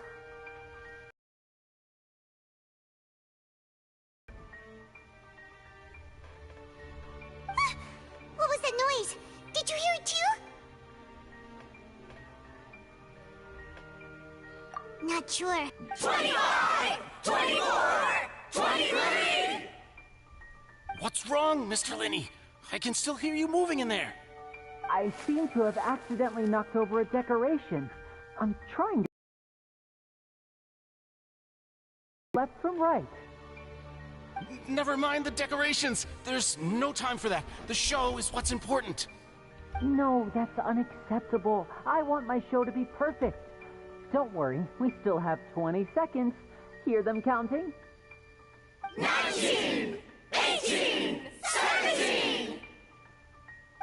It seems things aren't quite going as planned. I apologize, everyone. It feels like you're all starting to count faster, but that's all right. I know it can be tiring to do such a long countdown. 10 seconds and change is still plenty of time. 10! Almost there now. Whew. Swapping two people is harder work than you might think. Even a master magician like me can't guarantee I'll get it right the first time. Hey, wait! Is this the back one? I can't tell. They both look the same inside. Huh? No, that's not it. I'll try again. 7! Hey, slow down! Honestly! 5! 4! 3! Whoops! That doesn't count! 0!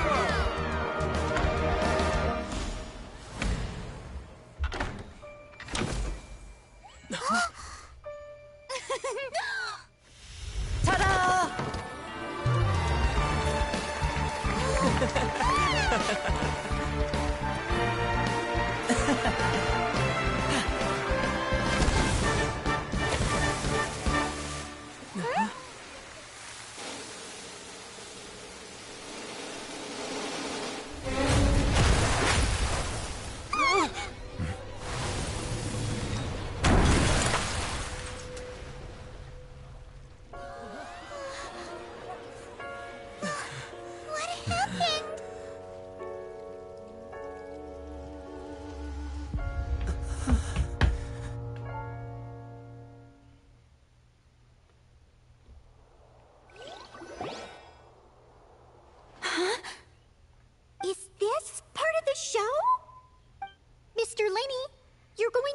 magic to fix the stage now, right? What happened? Oh no. Maybe this isn't part of the show. The girl was still in that box, right? This performance is over. Medical staff with me. Guards, secure the scene and detain all the performers. Seal the exits. No one is allowed in or out at this time. Yes, that's right. If this was just an accident, then we must investigate the cause. But if this was all part of some scheme, then those accountable will not escape the judgment of the God of Justice. No need to be alarmed, you two. We'll get to the bottom of this soon enough.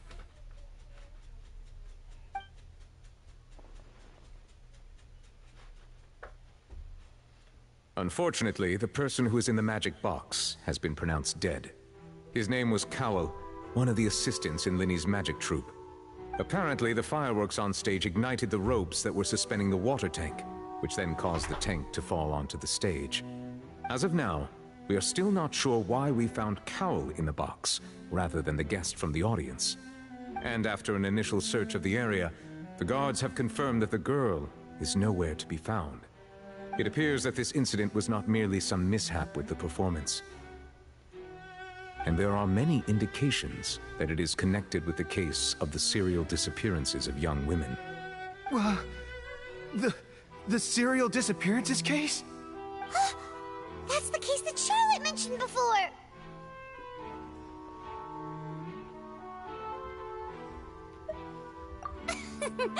I know the truth.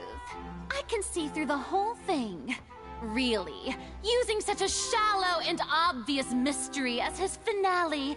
Did he really underestimate us that badly? I say that our powerful magician, Mr. Linny, is now the prime suspect for the serial disappearances case. Huh? Why me? This whole thing was an accident.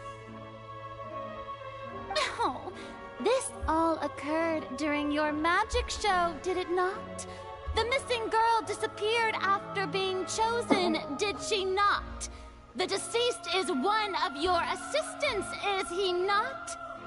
Now that I think about it, that whole speech about magicians making things disappear was nothing more than a provocation, a bald-faced challenge. That can't be right! How can Linny do this? He was in the box on the stage the entire time! We can even hear his voice! Besides, before the show, he told us that he would like to catch the criminal behind the disappearances! He couldn't possibly mean catching himself! Save discussion for a later time, please. Lady Farina, may I assume that your comments just now constitute an accusation against Mr. Linny and his associates, and that you are pressing charges? Huh? I just think that he... Well, I think it might be a little early to talk about formally pressing charges. But what Lady Farina said just now makes perfect sense. Looks like she's gonna personally deliver justice. A kidnapping and murder carried out under the cover of a magic show. Lady Farina said it all. I mean, of course, my dear people. But what excites me even more than the obvious truth before our eyes is the opponent I'll be facing. That's right. I mean you, Traveler. You'll support Linny, won't you? After all, he was the one who helped you the first time we met. Then there's no problem at all. You know, the Traveler and I already had a duel the first time we met. But with Linny's help, our little duel ended in a draw. But draws really are the most boring possible outcome. So, no more draws. Between the two of us, there must be a clear winner and loser. And what better place to hold such a riveting showdown and decide the true victor than here, on the grandest of stages, the Opera Epiclese. Huh? It wasn't a draw. She obviously lost last time. I understand. Charges have now been pressed, and as such, a trial is in order. Well, Traveler, seems Lady Farina has set you in her sights. But putting her dramatic rhetoric aside for a moment, I would like to ask you, are you willing to act as Mr. Linney's attorney and defend him in this case? Very well. Objection! The trial will be held a day from now in the Opera House. Both sides may investigate the scene to build their cases and search for the truth.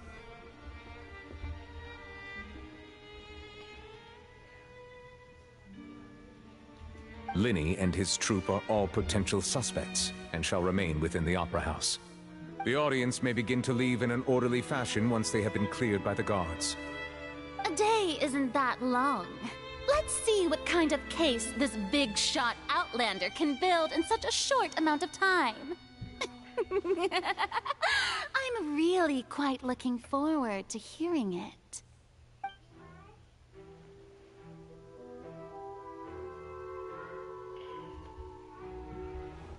Linny!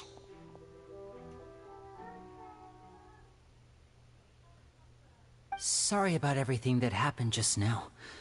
Were you frightened? Of course! Who wouldn't be scared after witnessing an accident like that?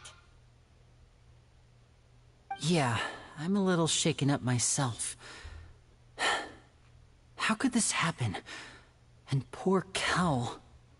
I know you already claimed that you would defend me, but now it's just us talking. Tell me, do you think I could possibly be the murderer? It's hard to say. But no. Good to hear. Thank you so much for trusting me. I'm sure everyone sees me as the biggest suspect at this point. But if you ask me, the whole thing is mysteries layered upon mysteries, such that all that's left is confusion. I don't know whether what happened there on the stage was purely an accident or not, and I don't know why poor Cal was in the box. As for how that girl chosen from the audience could suddenly disappear, I'm afraid I don't have any answers either. If someone tampered with my performance, then we need to figure out what they did. Even a skilled and knowledgeable magician like myself couldn't pull all that off in just 1 minute. Which is precisely why we need to investigate. As this book says, the impossible could not have happened. Whatever happened must have been that which is possible. Where did you get those glasses? Paimon bought them when we were reading at the bookshop in the city earlier. Pretty cool, huh? Don't worry, Paimon used her own savings to buy them. It wasn't from our travel funds. I think they look cute on you, Paimon. You have good taste, Lynette. That's the right attitude. Feeling depressed isn't going to help me now. I need to get back to my normal self. But with the guards watching our every move, it's going to be especially difficult for Lynette and I to prove our own innocence. Good thing you agreed to be our attorneys. Thanks for that. We'll be counting on you. Yes, thank you so much. Yeah, just leave it to us. Oh, since we're going to start investigating, Paimon has a question first. Where did Lynette go during the performance? Ah, well, I'm afraid that would involve some of our essential trade secrets as magicians. The secrets behind our magic are past saving, Linny. I suppose you're right. The truth behind our tricks is going to be important evidence that will be weighted during the trial. 'Tis truly a pity. As a magician, our magic show is a work of art. We've poured countless hours and spared no effort in perfecting it. But if revealing our secrets will help you uncover the truth behind what happened, then it will be well worth it. We should go somewhere else if we're going to discuss our magic tricks. We'll go speak with the guards, and in the meantime, you can go investigate the stage and the seating areas. Alright, let's go have a look while the investigation teams are still here. Detective Paimon is on the case!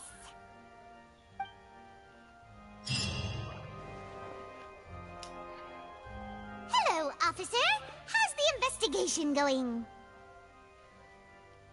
I see. You must be the traveler that Lady Farina mentioned. Listen, I'll be perfectly honest with you. I'd avoid getting mixed up in this whirlpool of a mess if I were you. Huh? What do you mean? Come with me and you'll see. The deceased is one of Linny's assistants, named Cal. Even though he hadn't joined the troupe long, he was hardworking and everyone generally liked him.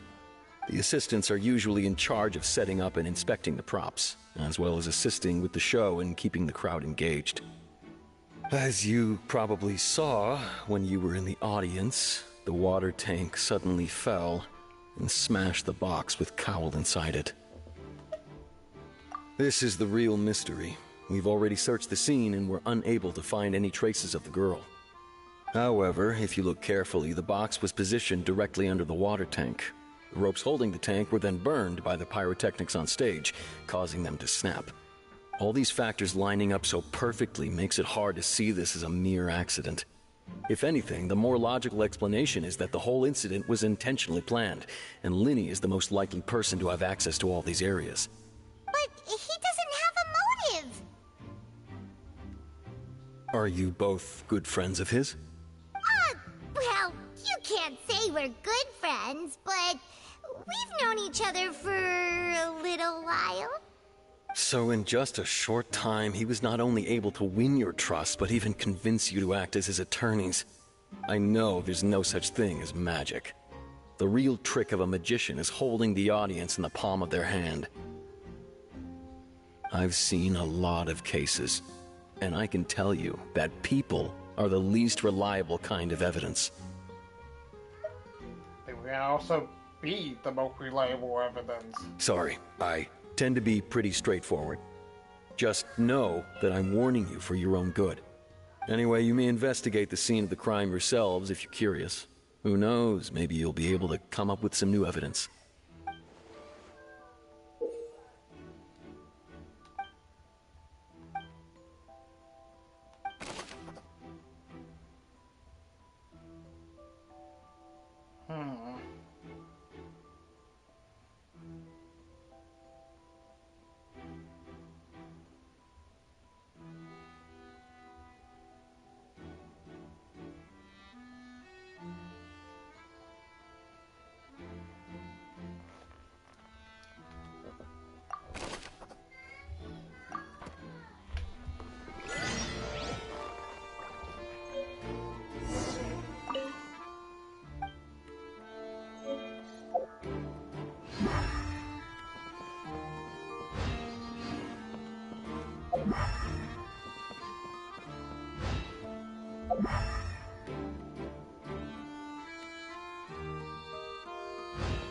Oh.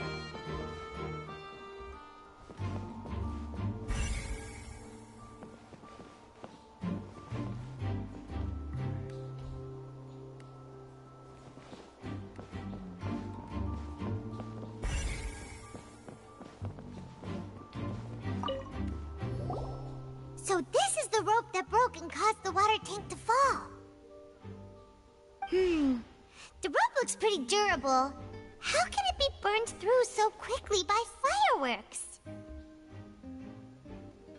Why are you suddenly so serious, Traveler?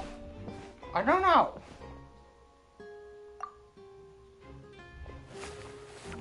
Whoa. Look!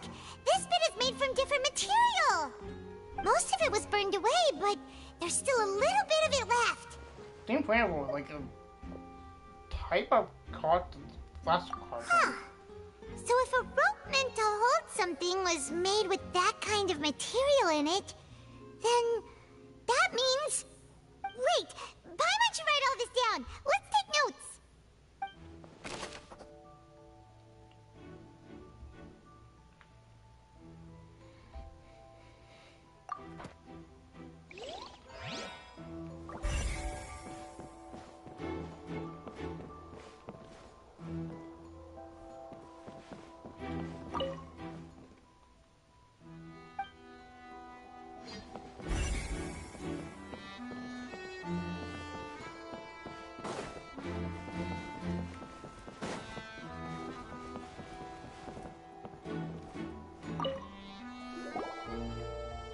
The investigation team has some new findings. Turns out there's an issue with the random number selector after all. See, I told you. What if the machine picked some big guy's seat? You think the murderer would have still made his move then? Sorry to interrupt, but we're helping Linny and Lynette with their side of the investigation. What were you saying about the number selector? There's something wrong with it? You're trying to help them?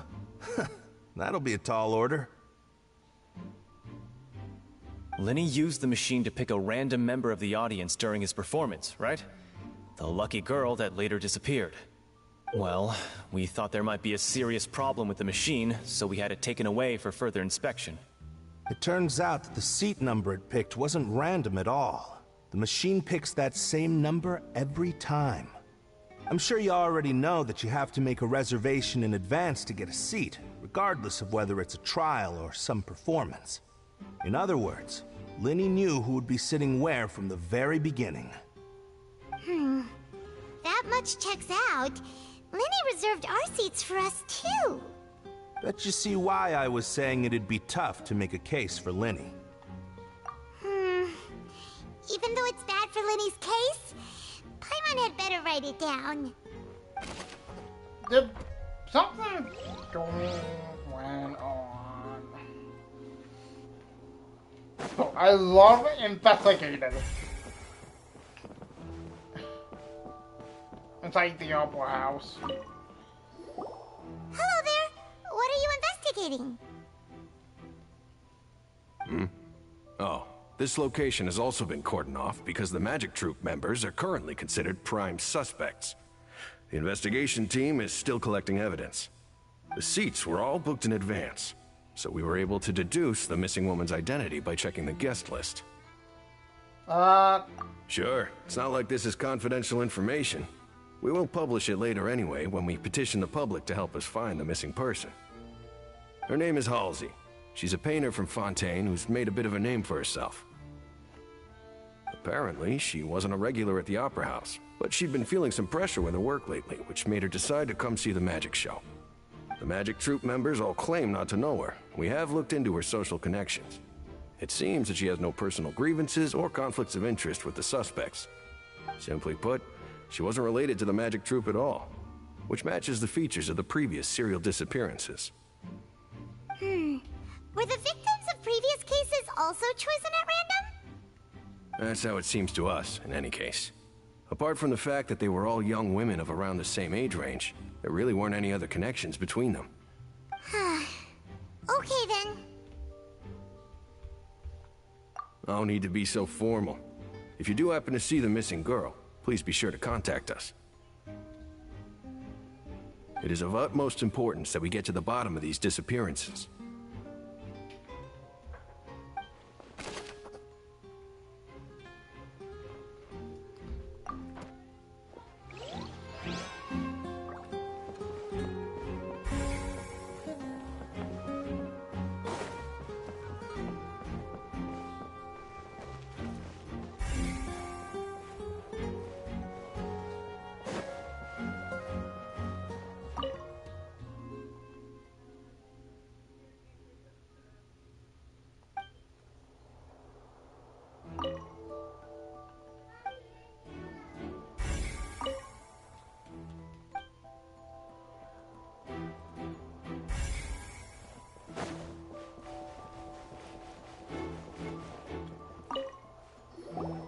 I see that you're investigating the area. Well, it just so happens that I'm interested too. If you find any new and interesting leads, be sure to share them with me, alright? What? We don't have too many thoughts yet.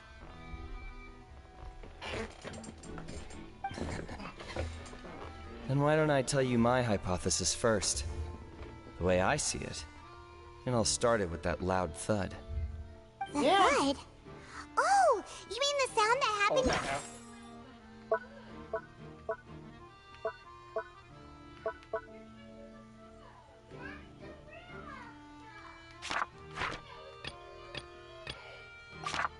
During the countdown? Yes, exactly. It wasn't terribly loud, but I suspect that most people heard it. It's just that everyone was awaiting the results of Linny's trick with bated breath. so no one paid it much mind. But now that the incident has happened, the thud has become an important clue. That makes sense. So, what do you make of it? I'm of the opinion that it may have been the sound of Linny's accomplice. Lynette, perhaps. Jumping atop the water tank or something like that. And when the pyrotechnics went off, she cut the rope, sending the water tank crashing down. But wasn't the noise we heard too loud for that? Perhaps the balance wasn't right, leading to a particularly rough landing. Oh, that's true. I suppose I must reconsider. That does remind Paimon, though. What was with that sound?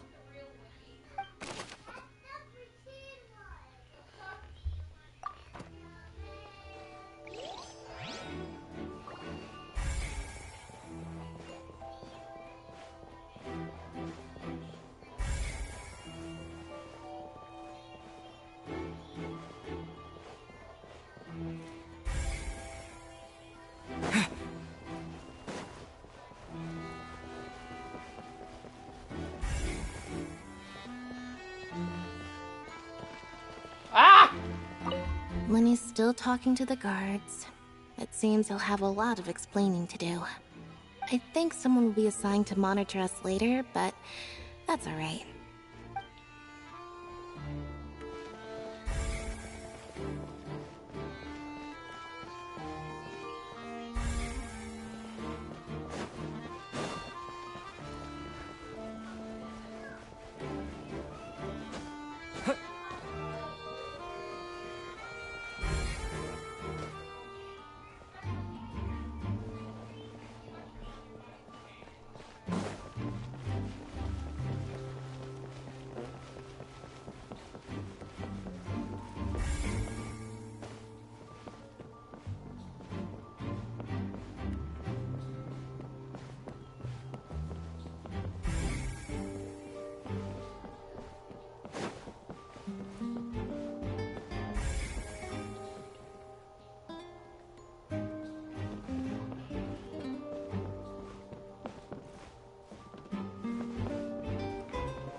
Go ahead, have a look around.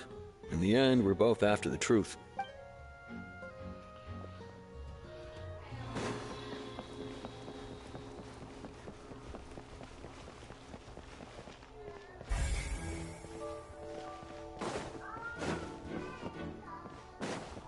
What am I missing?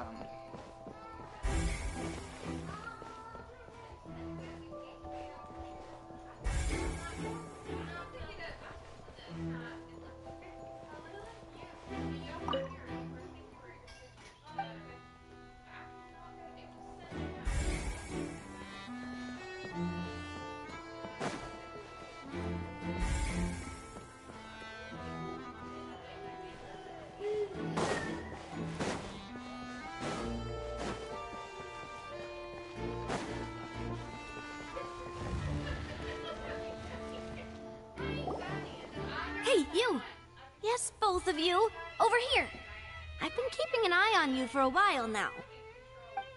Huh? You mean us? That's right.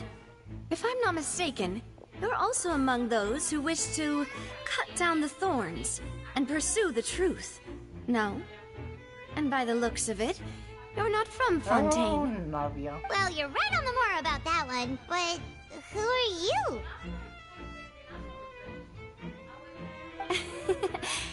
Have you never heard of the Spina di Rosula? From mediating disputes and providing protection to solving conundrums, you name it, Spina di Rosula does it. And I, Navia, have the honor of being its renowned president. Though those who play by our rules call me boss. I'm Silver, her attendant. Pleased to meet you. And I'm Melus, Demoiselle's various daily needs and affairs are under my purview. Huh? Boss? Demoiselle? What gives with the names? Well, I am the second generation president. Malus and the others are still used to my previous title. My apologies, Demoiselle. Should you prefer, boss, I will endeavor to use that instead. No, no need. You don't have to call me boss. Just Navia is fine.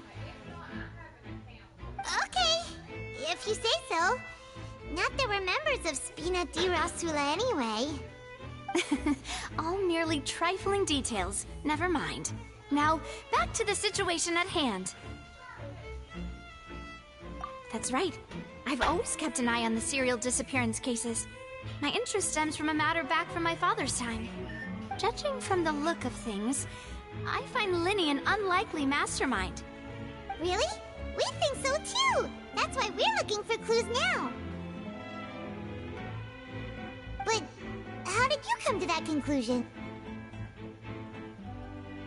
Intuition, naturally. My unparalleled intuition. Okay. Farina sure was quick to point the finger at Linny without any decisive evidence whatsoever, wasn't she? But that's not uncommon for her. If you remember, the Justice had to interrupt her and ask if she was pressing charges just to keep her from getting carried away. Anyway, a trial begins the moment someone levels charges. And, of course, there was no way Farina was going to back down in that situation. Sounds more like you just don't trust the Hydro Archon.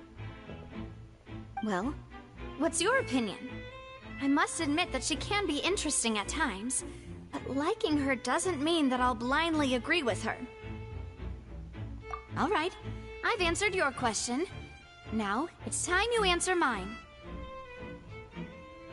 Wait a minute, did that answer count? Well, I say it does.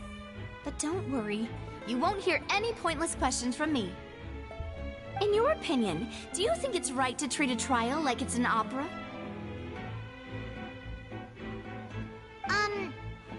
Well? And why would that be?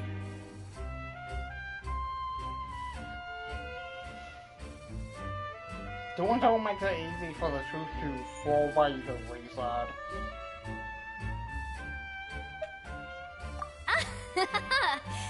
See, Silver and Malus? I told you they'd be different. Most astute of you, Demoiselle. I too think that the Traveler's response was most excellent. No matter how wonderful the script or how fervent the audience's expectations may be, the trials that go on stage here must be based in fact. And if that can be done, boss, then... All right, that's quite enough, Malus. Anyway, I like your answer. You pass with flying colors. Now, I need to make some preparations, following which our joint investigation shall commence. You two shall be my assistants. Wait! Since when did we become assistants? Oh, well, I can be the assistant, sure. Or your companion, if you like. I'm really not that fussy. That's more like it. I think it misses the point, Paimon. Far be it from me to brag, but I believe that Demoiselle's intuition will be instrumental in uncovering the truth. You wish to save a friend from false accusations, and we wish to unravel the disappearances. In this sense, our goals are aligned. You have a point. You're quite the talker, aren't you, mister? And what about you over there? What do you think? You seem like you've got something on your mind. I have nothing to add. Oh, alrighty then. We'll be making some preparations first. Just be sure to let us know if they start revealing Linny's tricks. Thanks!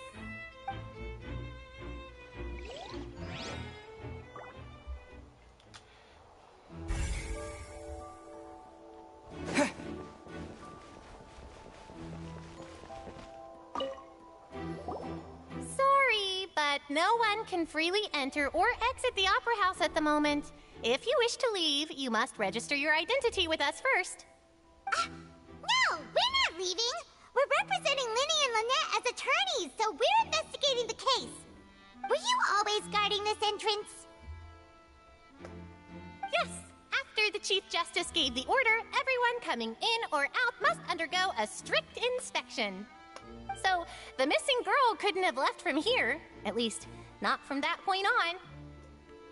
I doubt there was much opportunity then, either. How can you be so sure, Well, because I was in charge of security near the entrance at that time. I couldn't see Linny's performance from here, which was quite a shame. Just my luck. But still, I did not abandon my post, and I stayed put no matter how loud the applause was. If someone had so much as even approached the door, I would have noticed it, let alone if they had tried to leave. We Melazines are good at that sort of thing, you know. So, it's safe to say the girl couldn't have left through here. Alright, thank you for your help. This'll be useful info.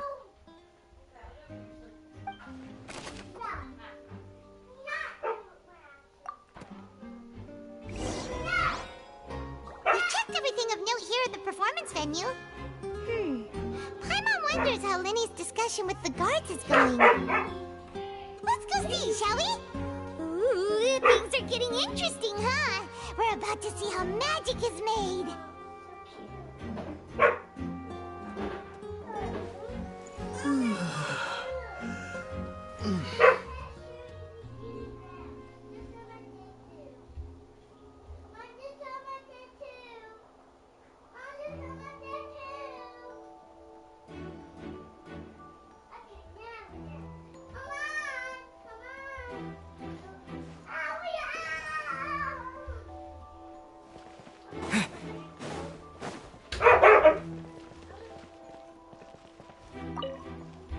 Speaking of that, I think magic shows would be very popular in Poisson.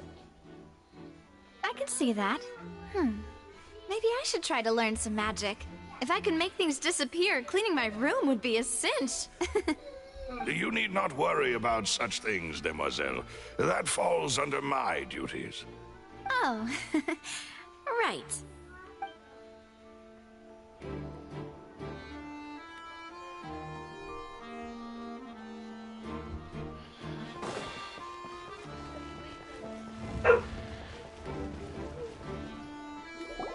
Understood. Then I will be going with you. Just so you're aware, I will be monitoring your actions and making notes as necessary. Very good. Thanks for being so agreeable. I'd pull a rose out of my hat as a gift for you if I could.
I'm back. You may spare the pleasantries.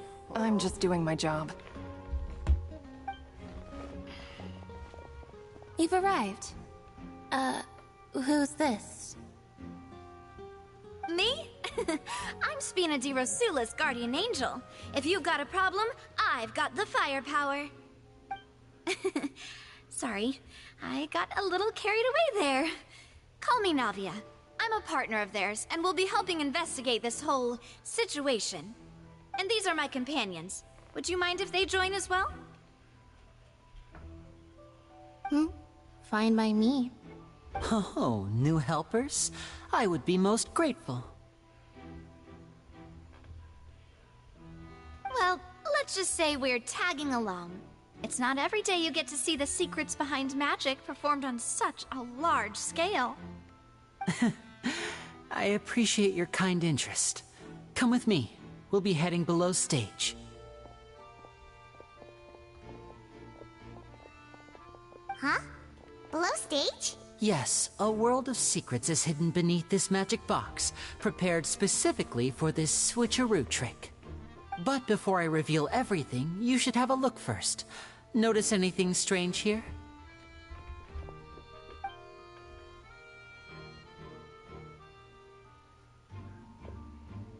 I'm not trying to be dramatic. Remembering the details of a trick will help you understand the methods used to perform it more easily. Huh.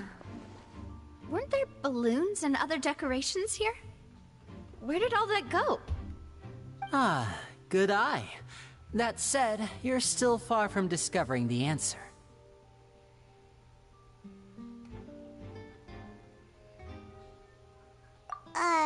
The back? You mean the inside of the door? What's different about it? Paimon didn't notice anything. Very good indeed. I thought you might not be able to catch that, given that you were sitting in the first row. The back of this door was patterned. Those patterns are now gone, replaced by a smooth wooden board. So, if you put 2 and 2 together, what do you get? Exactly. All right, let's go. I'll tell you how it works as we head down.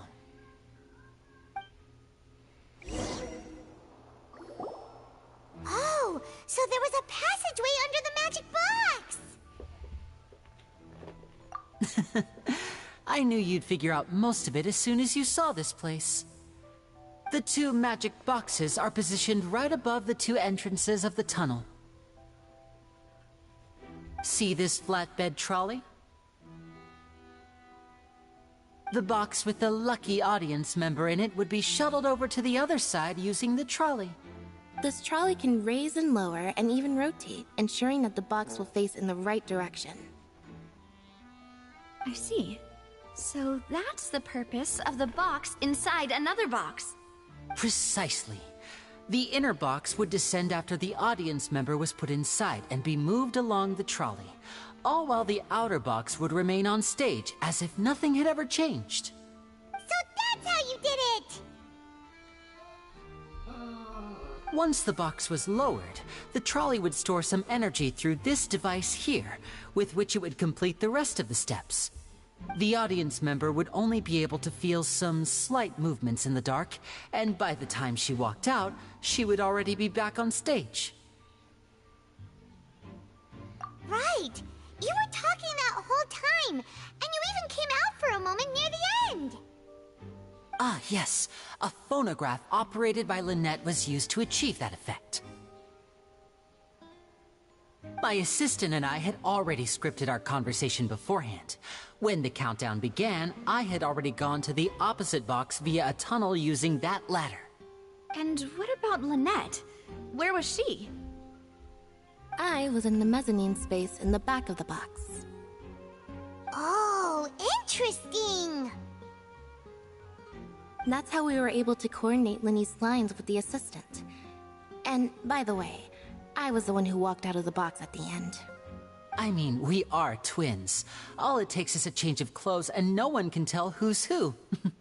And that's my favorite part of this trick. Only Lynette and I can perform it.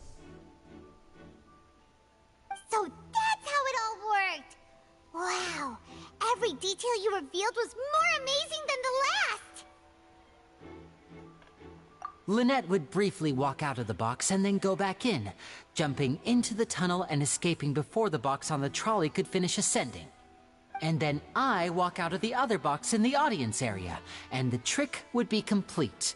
The operative word here being would. But as you saw, Cal was in the box, not our audience member. She, on the other hand, mysteriously vanished. We really don't know how that happened. If not for that interlude, this would have been an astonishing trick. I probably never would have figured out how you pulled it off. And yet, to think that someone was able to use this magic trick to commit a crime. Could we have a look around? I think we can come up with some more leads. This is the scene of the crime, so Linny and Lynette are not permitted to stay here. I'll escort them back up. Yes, of course. No need to be so strict now. I won't disappear into thin air, you know.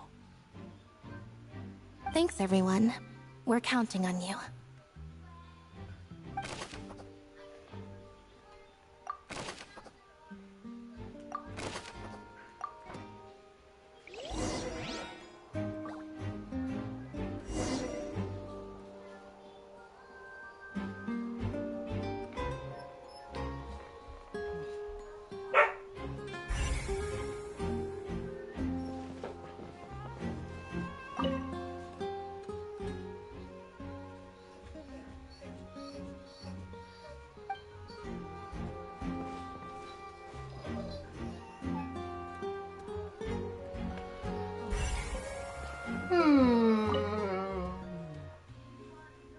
Hey, the rope.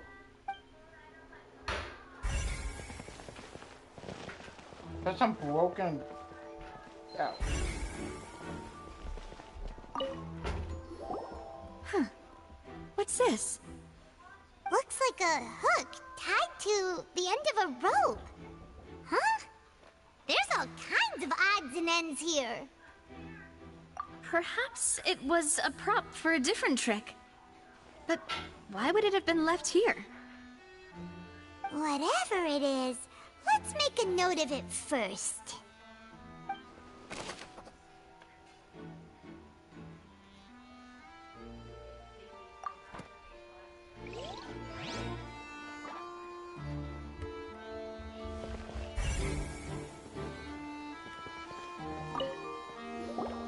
The floor is wet. Please be careful not to slip.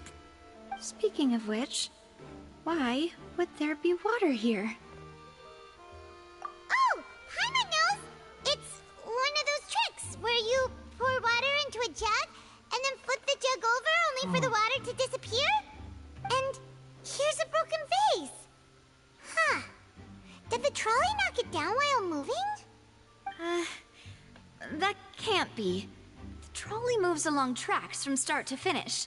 It couldn't have hit the vase at this distance. Let's note this down too and think about it later.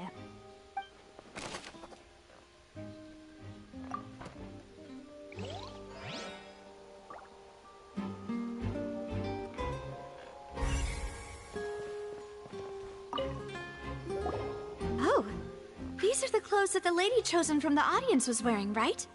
Her clothes are here, but she's nowhere to be found.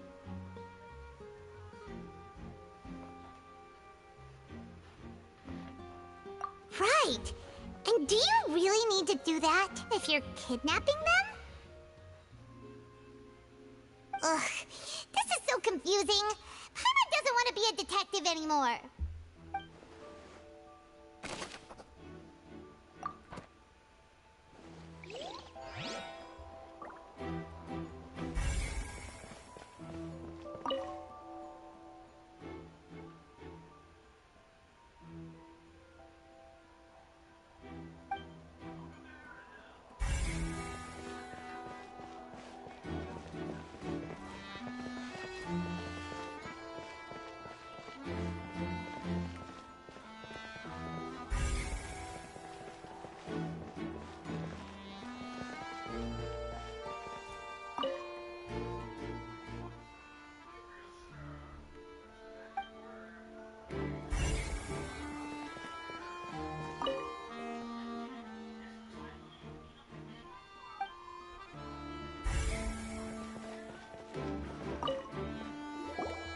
What is this place? It seems someone could fit through here. Huh. Could this have been the suspect's escape route? Alone, perhaps. But if they had to pull another person with them, the space would be too narrow. But there are no other ways in or out of here. Oh, you're right! Let Paimon write that down.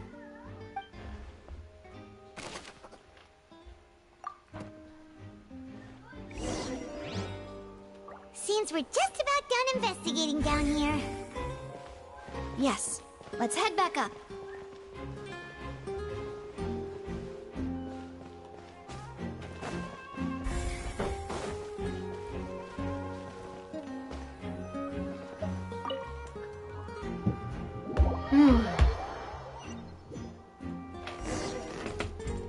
Well, we've ascertained the state of the crime scene. Let's find a place to sort out our findings once Malus returns. It seems to me that there are several things that don't add up here. Apologies for the wait, demoiselle. So, what did the guards say?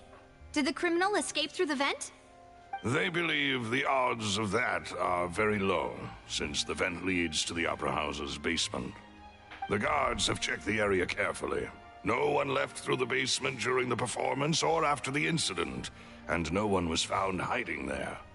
So the tunnels become like a secret chamber then! You know, like the kind you usually see in novels! Oh. The plot thickens. Halsey's disappearance and Cowell's death are both quite inexplicable. No wonder Farina was so confident in her accusation. All the current evidence points toward Linny and Lynette. In other words, the charges are very likely to be upheld unless we make some considerable progress. Charges and then trial. So if the charges are upheld, they'll announce a sentence? That's right. This is how a trial goes in the Opera House. During the proceedings, the Chief Justice and the Oratrice will hear statements from both sides. That's right. This is how indemnitium is produced. The statements from both sides, the defenses from attorneys, witness testimonies, and even the audience's emotions will all be projected on the Oratrice. To put it simply, it's as if the Oratrice has its own will, and is a judge in its own right. This also precludes any kind of favoritism on the part of the Chief Justice. Not that this has ever happened anyway. Once both sides have finished speaking, the Chief Justice will make his final decision. This, too, will be used by the Oratrice as a reference. Then, finally, the Oratrice will be consulted by officials. The result it returns is the will of justice itself. Huh? So that machine is the one that actually decides? Paimon thought Neverlet called the shots. In practice, there is very little difference. Both have always come to the same judgment, which is why people have great faith in the Chief Justice. Ah, yes, the guards also asked me to convey that none of us will be allowed to leave this place before the trial. Huh? Why? Because we've chosen to act as the twins' proxies. That makes us persons related to the case. They're concerned that we might be colluding with outside parties, or that we might find outside help to disrupt the case. And even if that were not so, it could prove problematic if we happen to spread key information about the case ahead of time. I'm ready to break out at any time. Whoa, whoa! There's no need for that! Paimon thinks they have a point. That said, are they providing food? Of course. I just hope you don't mind the lack of options. I'm afraid that catering to all tastes is not in the cards, nor is any guarantee of balanced nutrition. In that case, let's just sort out our findings together here. Pity. I was hoping to take you to try some of Fontaine's famous desserts, too. I mean, what better way to properly think through our findings than over some tea and sweets? Huh. Breaking out suddenly doesn't seem like such a bad idea after all.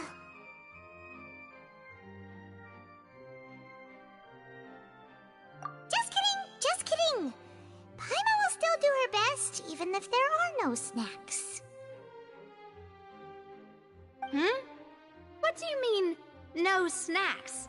Of course we'll have snacks. If we cannot buy some, then we'll simply make some. Huh? Here? But how? Understood, demoiselle. Everyone, please come with me.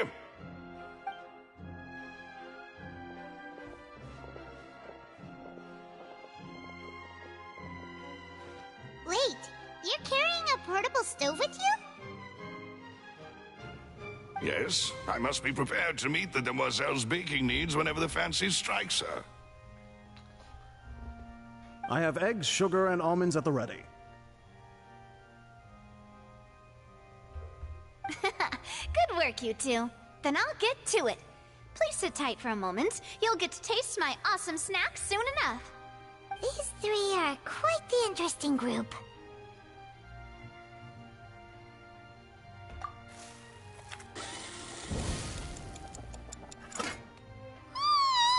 And Paimon thought it smelled good while it was still in the oven!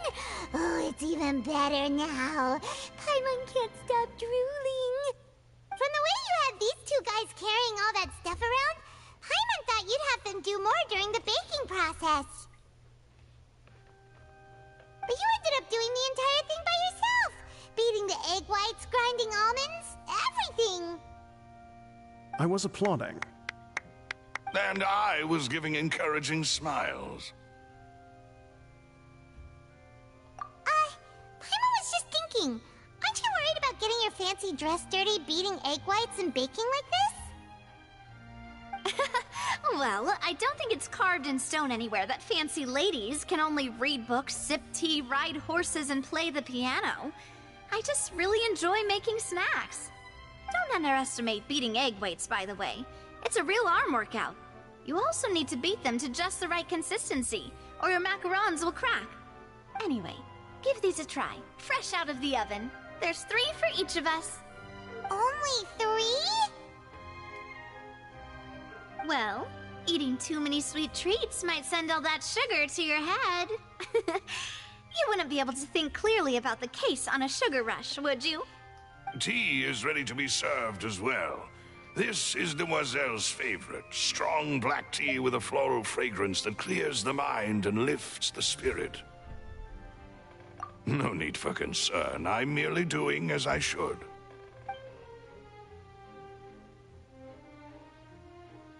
All right then. Down to business. As Paimon mentioned previously, the tunnel seems to be something of a secret chamber. However, we can assume that Linny and Lynette were not alone within it. Some criminal also occupied its sealed confines. The magician twins could have committed the crimes, of course, but they lack any logical motive. Exactly! Why would they do such a thing right when everyone was watching? The flower vase and the thud we heard during the performance could indicate some altercation between Halsey and the criminal in the tunnel, resulting in the shattering of the vase, the discarding of her clothes, and her abduction. Perhaps the criminal thought that since she was chosen from the crowd, she would be too easy to identify if she was still wearing the same clothes. Paimon thinks that makes sense, but the real trouble is... True. None of the clues we found thus far support the existence of this third person. But the only people left to consider are both technically victims, whether it's the missing girl, Halsey, or poor Cowell. Huh. Could Halsey have secretly made modifications to the magic props in order to murder Cowell before making her escape? That's right. And even if she had tampered with the setup, she would need to understand the entire trick to pull it off. Nor does she have any motive. The guards said that she has never had any dealings with the magic troop's members. Were we not thorough enough in our search? From the sound of things, this is turning into an impossible case. Your macarons are amazing though, Navia. They smell great! They're nice and crisp and super sweet. They are my specialty after all. And I see you've already had 5 of them. What? 5? Oh, that can't be right. Paimon only counted 3, honest. Please don't worry about it. At my age, a few less sweets might actually be a good thing. No. Being greedy is one thing, but Paimon knows how to count. Besides, Paimon knows that if she ate too many, then others wouldn't have enough.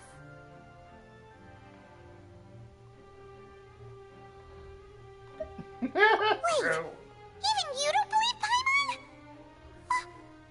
How could you? If Paimon ate those 2 extra macarons, then may they turn into stone in her stomach! All right, we get it. Well, I suppose one of us might have gotten too engrossed in our chat and eaten them by mistake. No big deal. Malus, set up the stove again if you would. Huh? What are you doing? Making sure everyone gets 3 macarons, of course. Exactly. We don't want to trouble you. As you wish, demoiselle. And I have the egg, sugar, and almonds. Again. Well, this really is your hobby, huh?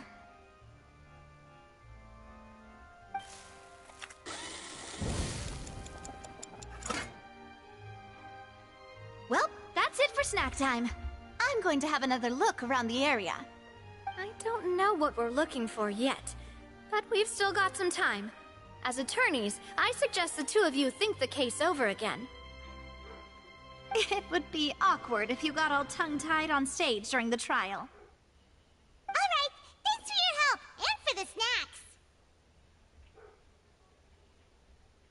snacks. It was nothing. A small task for the Spina di Rosula. Silver, Malus, it's time to go. I'll be back if I find anything new.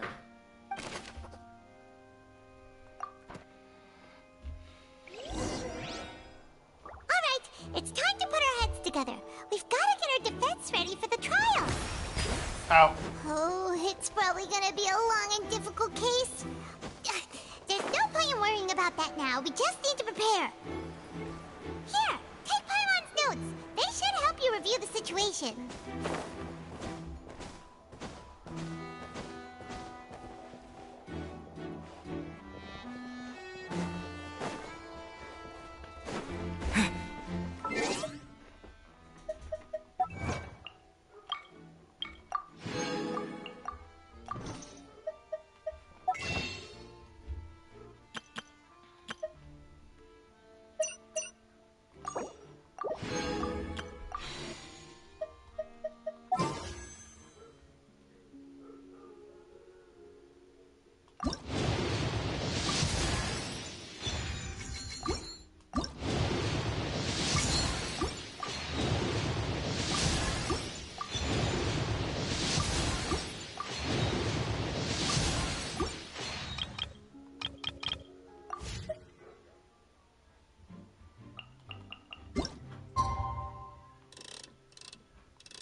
Impossible things don't just happen. We'll get to the truth one way or another. Just relax. Even if everyone else suspects Lenny and Lynette, at least we will be supporting them from the stands. Besides, I doubt Farina understands any more about what happened than we do. Thanks, Navia. Well, we'll be going then. Best of luck to you.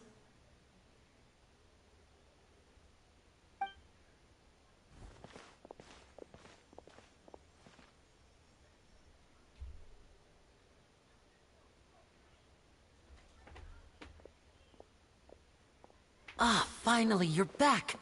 Well, how did your investigation go? To be honest, you might be disappointed. No. We're already very grateful that you were willing to help. Well now, don't you all look disappointed. Don't tell me that your investigation came up empty-handed. That was to be expected, of course. The guilty can never produce proof of their innocence. But don't let that stop you. I shall be terribly disappointed should you, my most anticipated foe, concede so easily. Since both parties are present, I declare that the trial regarding the magic show incident is now in session. Firstly, in order for the audience to understand the causes and results of the incident, could we please have Mr. Linney explain the trick? Yes, of course. I will explain while Lynette demonstrates on stage. All the necessary items have been prepared.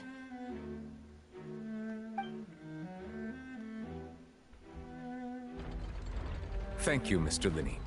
In that case, I take your statement to be that you ran to and remained hidden within the magic box in the audience stands once the trick began, and thus could not have committed the crime. Is this correct? Yes, that's correct, Your Honor. In that case, I call upon the prosecution. Lady Farina, do you wish to refute his statement in any way?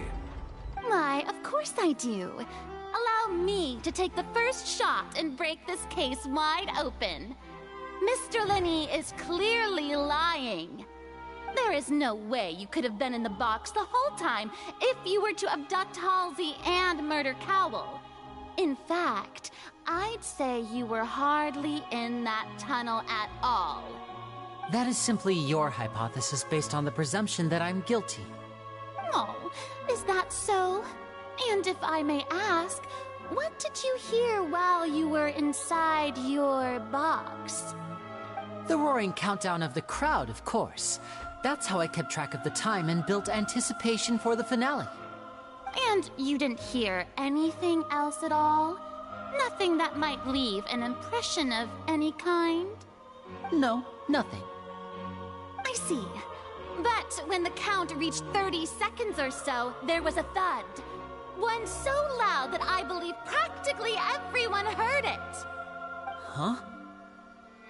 Hey, hang on. Something's not right here.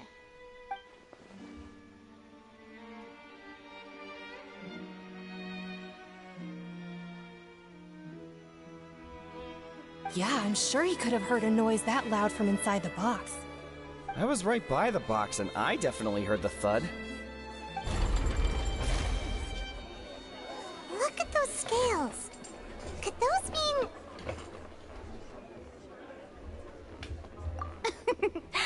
Well then, ladies and gentlemen, allow me to use the words of the magician himself. You never know what can happen in the blink of an eye. Indeed, it seems his alibi can also collapse in the blink of an eye. Of course, I have armed myself to do far more than smash your alibi. Confidence cannot go unfounded, and my foundations are rock solid. Tell me, aren't you and Lynette actually from the House of the Hearth? The House of the Hearth? No wonder they did something like this. So the serial disappearances were the Fatsui's doing. Now it all makes sense. I've got a feeling that what happened on stage probably wasn't just an accident. That's irrelevant. Our identities have nothing to do with what happened. Indeed. Then perhaps you could tell us everything that happened during that 1 minute. Your first priority is to prove yourself innocent after all. I'm sure there is little that needs to be kept secret now. Unless your script already has holes in it. The Outlander is speechless. My, oh my, don't they look flabbergasted? Now comes the infighting and discord, I suppose. This was almost too easy. Good thing I made all those preparations. Seems the all-nighter I pulled last night is really paying off. Hey, Linny! Why didn't you tell us this before?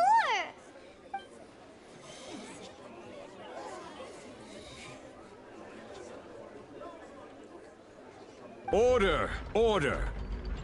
Mr. Linney, allow me to re-establish the facts. Lady Farina has raised 2 points. First, when the thud was heard in the Opera House, you were neither in the box nor the tunnel. Second, you and Ms. Lynette are both members of the House of the Hearth. Are these claims true?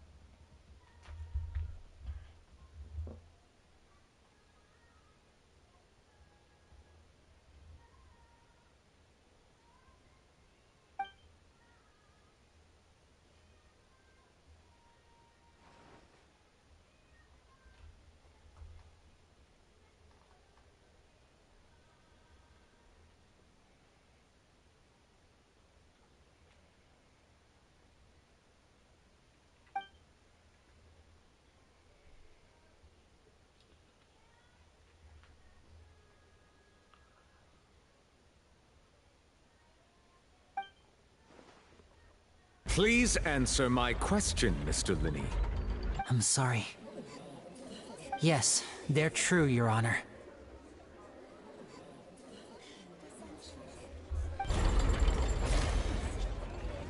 I knew it! Well, that's it. We might as well move on to the sentencing already. What should we do now? Granted. In that case, what is your request? Is that really necessary? They're already as good as guilty. The defendant deceived their own attorneys. What is there left to discuss? Order! Order, I say! Your request is reasonable, and we shall adjourn. This trial will reconvene in 1 hour. So you would stick to Mr. Linney's defense even after knowing what you do now? You certainly have more professionalism than I thought. In that case, my dear audience, let's allow the joy of victory to steep for a little while longer.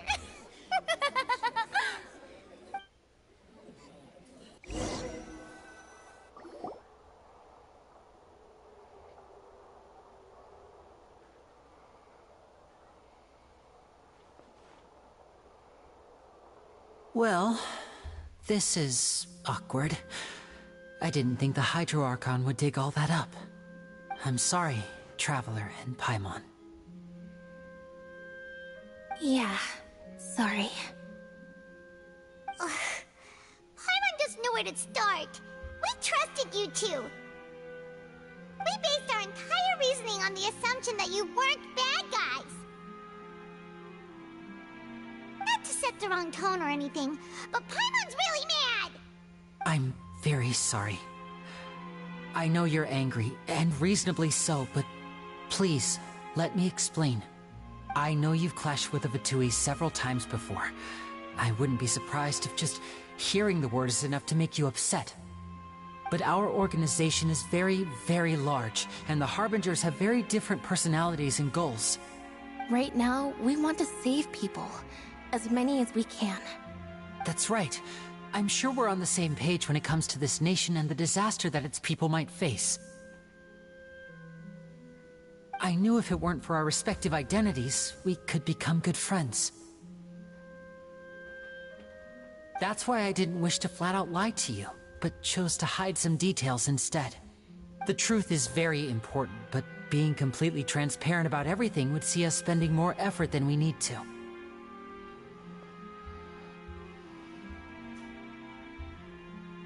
Right.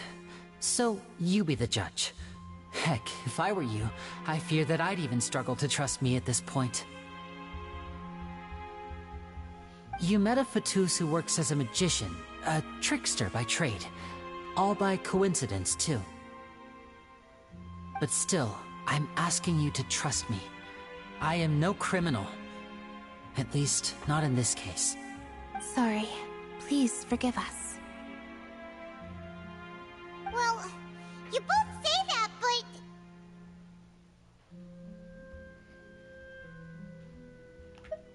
Right. Let's hear your answer first, and no lies now! Of course. I'll answer any question you ask. We've been trying to find out how the Oratrice operates. We want to know why it has a consciousness. Why can it deliver sentences accurately? During our investigations, we learned that the machine's core is beneath it. From that moment on, Lynette and I have been designing this box swap trick, with the objective of getting close to the core. Is that why you needed a whole minute? That's right. In truth, the audience would take about 75 seconds to count down from 60, while I would only need 15 to get to the opposite box. So, after jumping into the tunnel, I accessed the Opera House basement via the vent, and went to investigate the room in which the core is stored. That air vent was created during the construction of the tunnel specifically to execute this step. Well, nothing. As soon as I reached that room and was about to investigate, I heard someone's voice. Which should have been impossible, of course. I was quite certain that I was the only one in the room. That voice seemed to recognize me and tried to speak to me. I chose to err on the side of caution and retreated the way I came. On the way back, I saw the broken vase and the clothes on the ground, but the countdown was almost finished, so there wasn't time to give it any thought.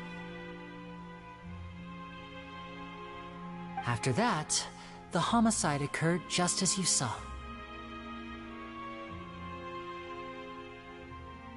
Well, that explains why you didn't hear the thud.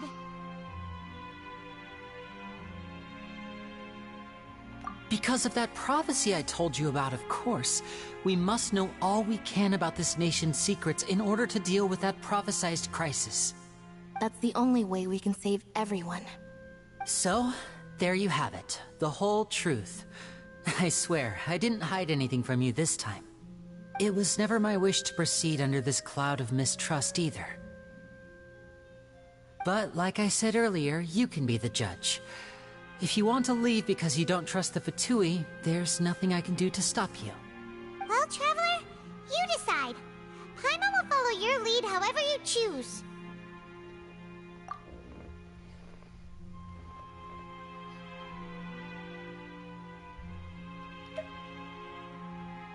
Okay, thank you.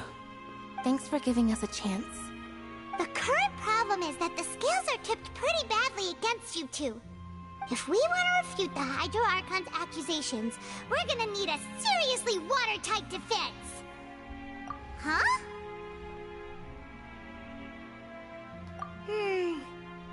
Oh, Paimon thinks she gets what you mean.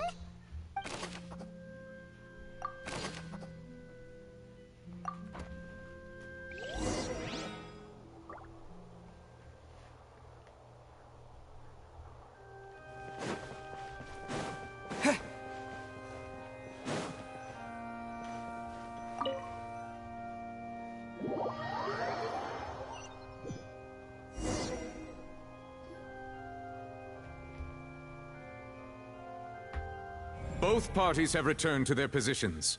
Let us continue the trial. When last we left off, Mr. Linney acknowledged the new evidence presented by Lady Farina as fact.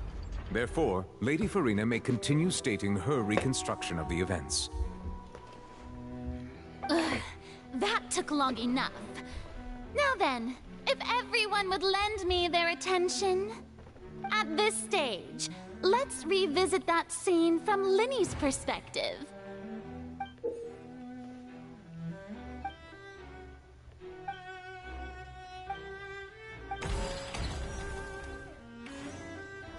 As the countdown began, he entered the tunnel. When the flatbed trolley passed, he opened the box and got into an altercation with Halsey, which caused the loud thud. He did not realize that this sound could be heard by everyone in the opera house, which is why he claimed earlier that he could not hear the sound. Finally, he used the vase to knock her out, before making her change clothes to prevent others from recognizing her.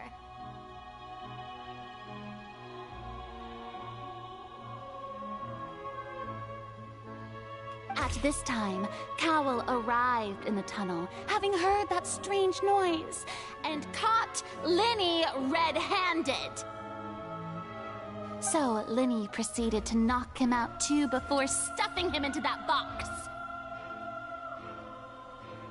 Afterward, Linny passed the unconscious Halsey to his accomplice through the magic box in the audience stands, before operating the devices such that Cowell's death would be ruled an accident.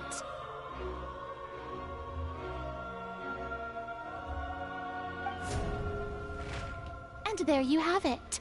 That's the truth behind what happened. Does the defendant's side have any objections to Lady Farina's description of the events? The key to refuting Lady Farina is the order of events, what Linny experienced, and what he saw.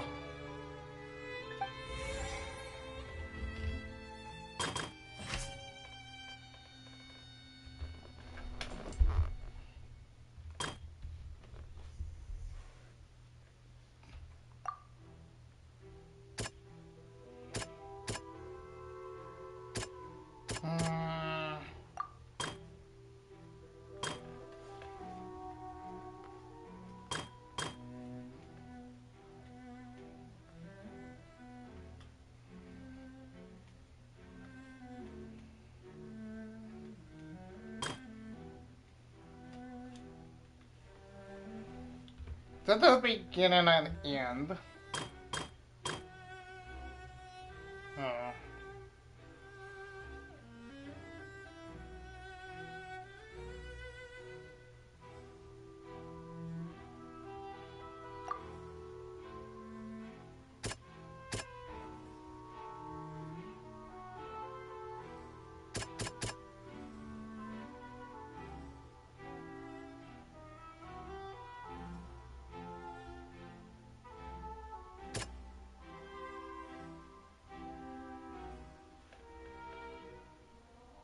There was an other.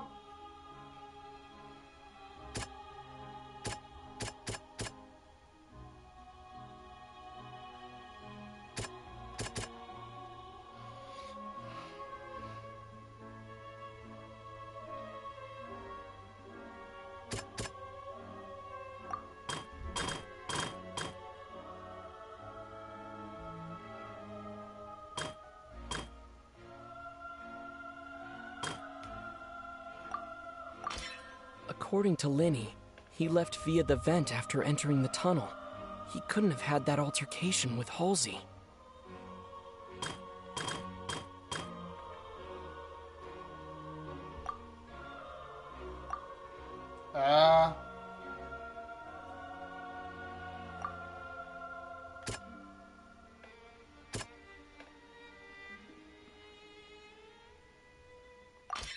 Linny went to the room that contains the Oratrice's core.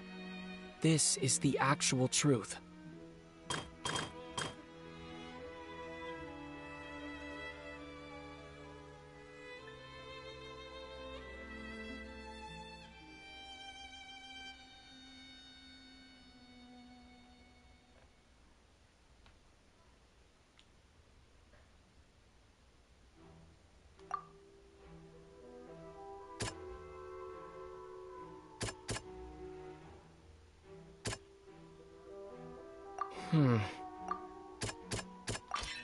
Lenny did not take part in the underground altercation.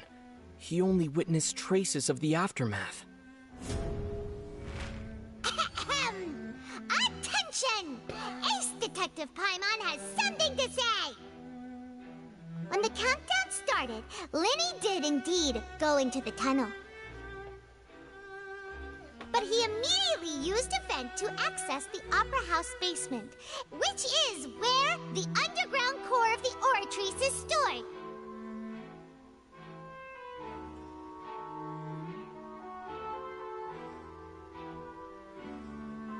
Once he reached that area, he heard a voice in what should have been an empty room. Since he felt something was amiss, he returned immediately.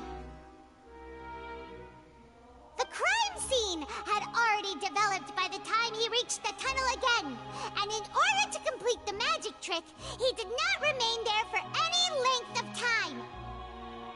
Finally, he reached the surface, and that was when the accident happened from his point of view. Therefore, he's innocent!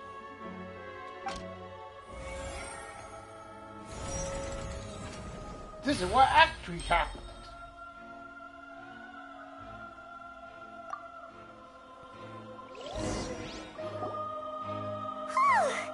Paimon did it!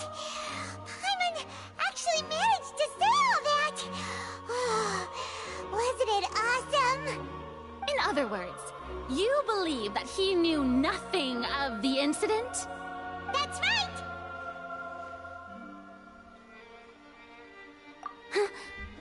My reasoning?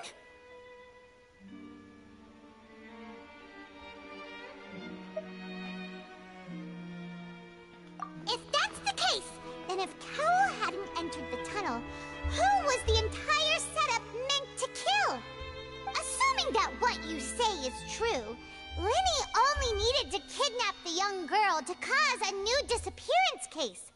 What would the point of killing someone on stage be? Oh, they have a point. That's right, you tell them! And that's why they're partners of mine. They've managed to turn things around. Oh, well, your denial is very strident, I'll give you that. But what proof do you have to back your claims? Of course I do. If he had been in the magic box the whole time, how could he have not heard that sound? Why do you ask? You're saying that he wasn't? The flame now become my weapon.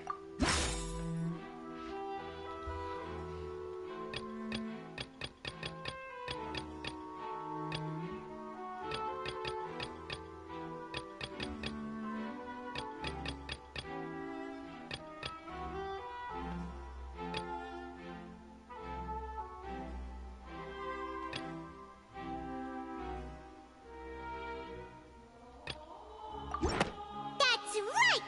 Lenny wasn't in the box or in the tunnel. That's why he didn't hear anything strange during the performance. This means that when the crime happened, Lenny had already entered the basement via the vent.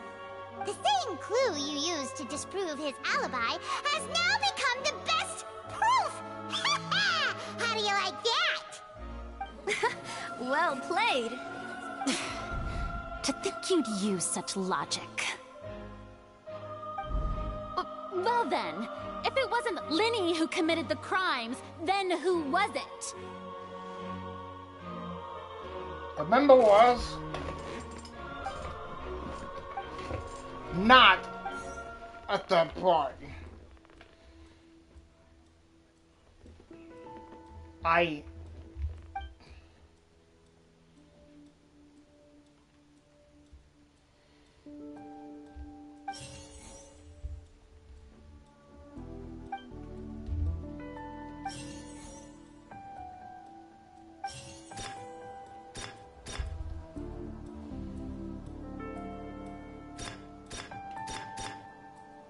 It was. The deceased's name is Cowell, Lenny's assistant. He would have been able to tamper with the equipment.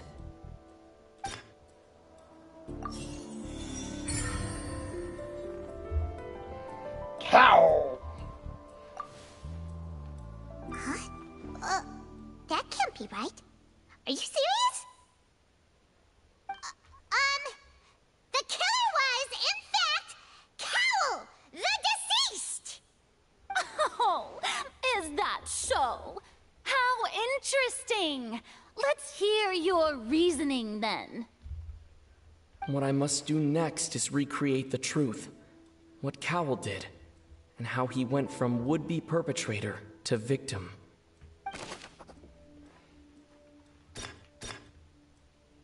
No one entered or left the Opera House through its entrances. So where would the criminal have wanted to take Halsey? The deceased's name is Cowl, Linny's assistant. He would have been able to tamper with the equipment. Halsey's clothing was in the tunnel, so there must have been some fear that she would attract attention. The sound we heard may have come from a clash between the missing Halsey and the criminal. It would have been tough for both people to fit into that vent. They would likely have bumped into Linny as well. The sound we heard may have come from... Halsey's clothing was in the...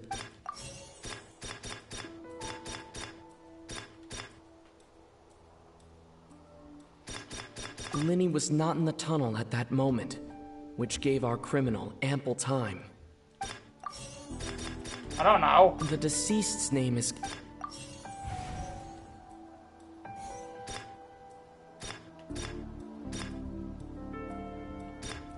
Halsey's clothing was in... Okay, so it was like these two. The sound we heard may have come from... It would have been tough for both... The sound we heard may have...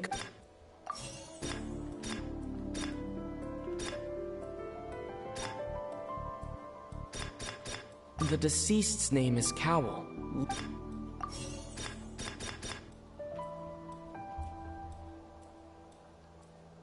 It would have been tough for both people to... No one entered or left...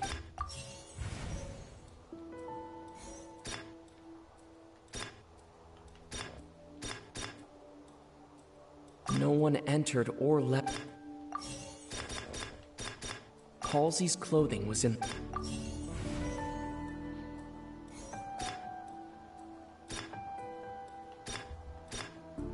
It would have been tough for both... Linny was not in the tunnel.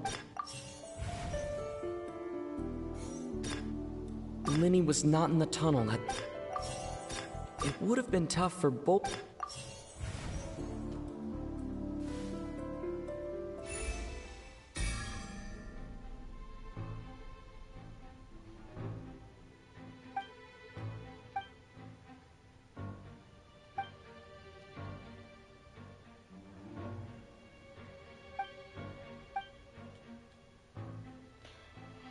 Way.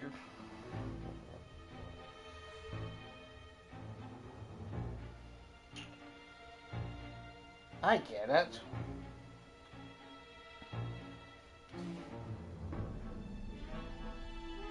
He tried to hide it, Trash. What's wrong, Traveler? Are you still having trouble figuring things out?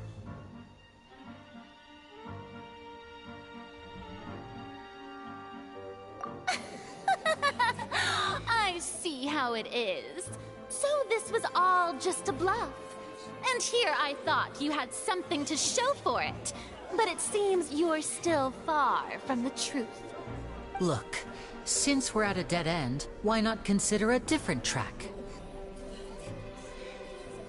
Just like the trick as it transpired, the end result must have been utterly different from the magician's initial design. If only we knew how Halsey disappeared. Well, that would be nice, but the tunnel only has 3 exits, and none of them seem very likely. And it's not like this is a magic trick where you can just make a real live person disappear. You know, like you did from that water tank, Lynette. Water tank.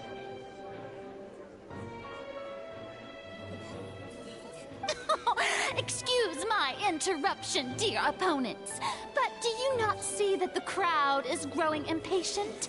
There is no greater sin in this opera house than an awkward delay in the performance.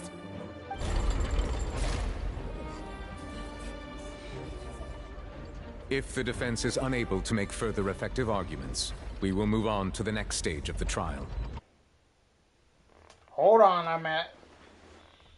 Linny was not in the tunnel at that moment, which gave our criminal ample time. The sound we heard may have come from a clash between the missing Halsey and the criminal. The deceased's name is Cowell, Linny's assistant. He would have been able to tamper with the equipment.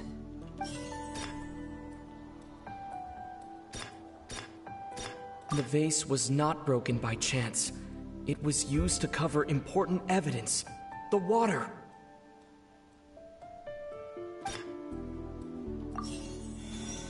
It's the water.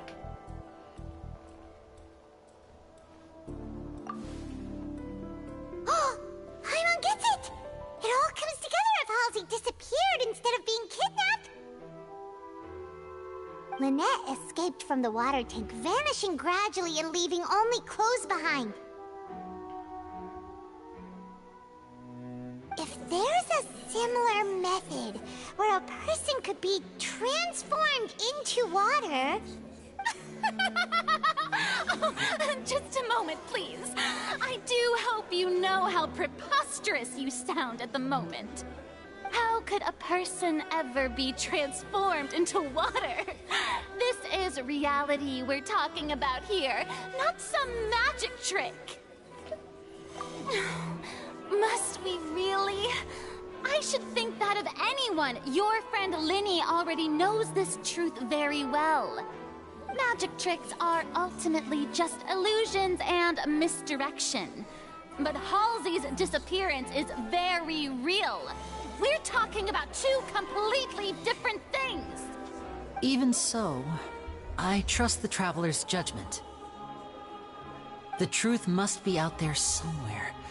Perhaps some new line of reasoning may open if we try to gather all the focal points that don't make sense. Since Cal was the deceased, we haven't placed much attention on him. But given that we aren't making much progress with the case, it wouldn't hurt to have a look at his belongings, would it? People really do come up with all sorts of harebrained schemes when at the end of their rope. The way I see it, your suggestion that we broaden the scope of our investigation is nothing but a tactic for stalling the trial. Nevertheless, I believe that this is a reasonable request on the part of an attorney. Since the trial does indeed appear to be at an impasse, I believe that additional evidence may help us make more progress. Guards, please step into the lounge and examine the personal effects of the deceased, Cowell. We are still examining the items, but we have already made critical progress that we feel must be shared with everyone post-haste. We discovered several test tubes of fluid within Cowell's baggage, each labeled separately. The notebook in his backpack claims that these fluids are water from the primordial sea. The primordial sea? The note's contents also indicate that Cowell belonged to an organization that sells illegal drugs and that he had an accomplice. The notebook has many entries concerning safe usage of these fluids, in which the keyword dissolve appears many times. One of these tubes was labeled Opera Epiclese, along with yesterday's date. It is empty. The notes also state that these dissolution properties work exclusively on people from Fontaine. It's likely that Halsey was chosen as some sort of test subject. As such, we believe that the defense's hypothesis is, in fact, supported by sufficient evidence. You've got to be kidding! People dissolving into water? Could something so ridiculous actually be true? Wait a moment. This reminds me of a certain prophecy, but it's just a coincidence, isn't it? Huh. If people can become water, does that mean that the water tank's real use was as a means to hide water stains? And if Cowell was targeting that girl... Wait just a minute. Could that mean... You two, with me, quick! Demoiselle, wait! What about your partners? Let's go. Just trust me. Order! Order! It is undeniable that further examination of the deceased's personal effects has yielded some surprising results, but we cannot yet verify the veracity of these clues. Still, let us assume that these clues are indeed authentic, albeit with the understanding that Ms. Halsey has yet to be found. Guards, please continue examining the items along these lines. Mr. Linney, it appears your hypothesis is supported by the evidence, so please continue speaking. Of course. Thank you, Your Honor. If we uphold this hypothesis, I believe that many of this case's seemingly unrelated clues can be connected together. Right! Like the metal hook! That one didn't make sense at all. Let's think about this. Cowell's methods must have something to do with that water from the primordial sea.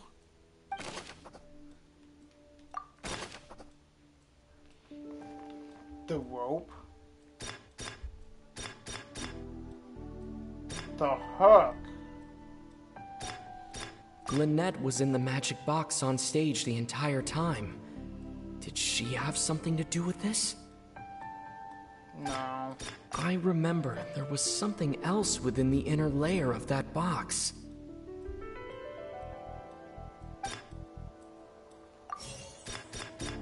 The water from the primordial sea should already have been prepped before Halsey entered the magic box. Now it seems like the hook rope was not meant for another magic trick, but was instead some form of triggering mechanism.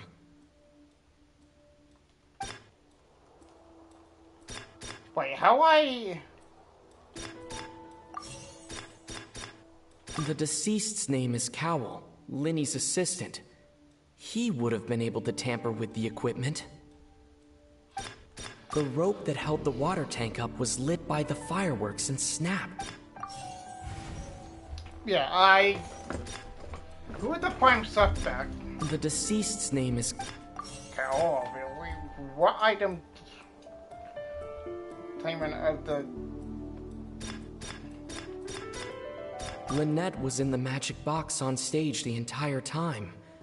Did she have something to do with this? I remember there was something... The water from the primordial...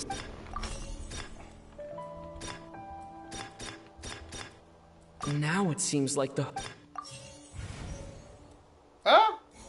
Close.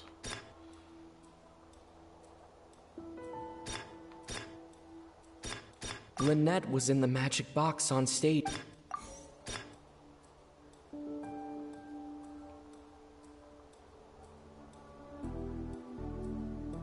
Lynette was in the magic box on... I remember there was something... Ah, oh, so close. Now it seems like the hook...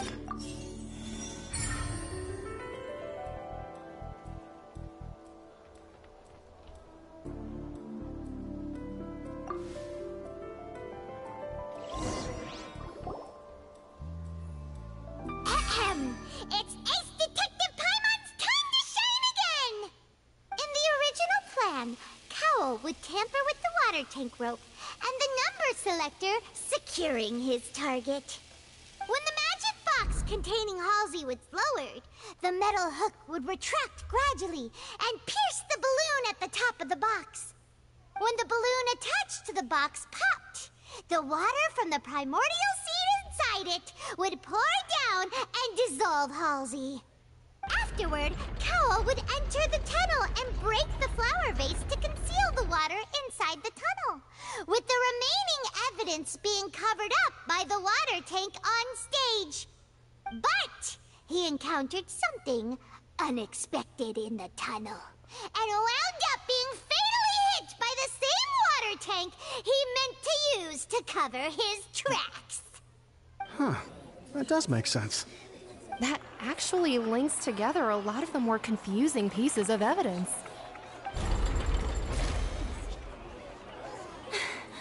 Oh dear, what do I do? Even I think they sound convincing now. Have I falsely accused an innocent person? What a humiliation.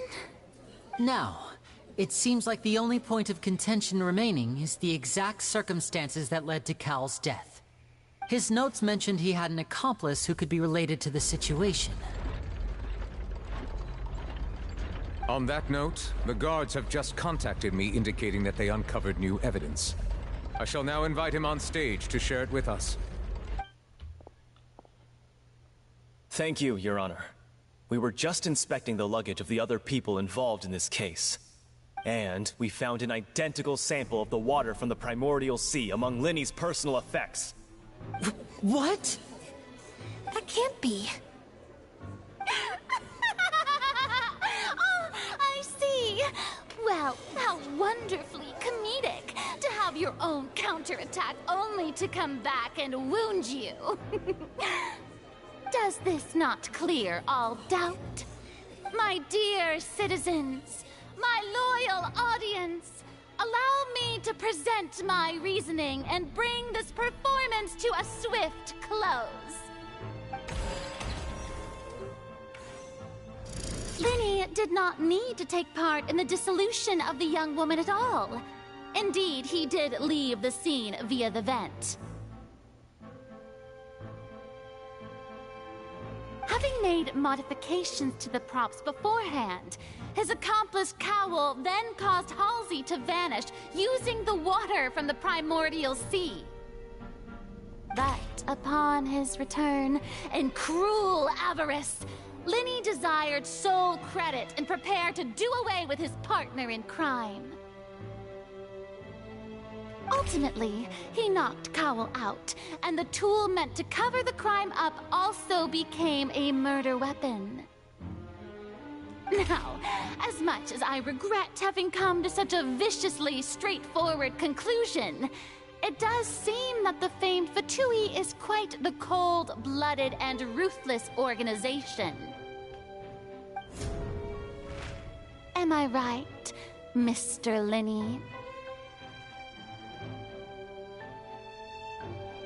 We've used up all the evidence we collected. There's no way for us to make a rebuttal here. Is this the end of the road?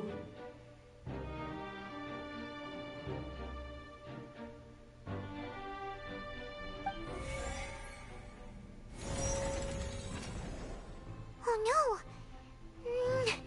Paimon can't think of anything either. It doesn't look like there's any way around this. Seems using the water as new evidence was too good a move. Oh, why did this have to happen now? I think we've all seen enough now, and we have ample witnesses to my flawless reasoning. I believe this is indeed the finale. Now then, my good, noble Chief Justice, should we not, in your view, move... Excuse me, everyone, but I must interject. Miss, I must ask you not to shout, and to respect the ongoing legal proceedings. Oh, come on. Don't be hasty. I have a good reason for interrupting, you know. Now, would anyone here like to take a little break from all this debate and see a little magic? I'll show you an amazing trick. One that can bring a young woman who has disappeared back in the flesh, right before your very eyes. Please, do the honors, Mr. Linny, if you would be so kind. What in the world is she saying? No offense, miss, but miracles like that are beyond my scope as a magician.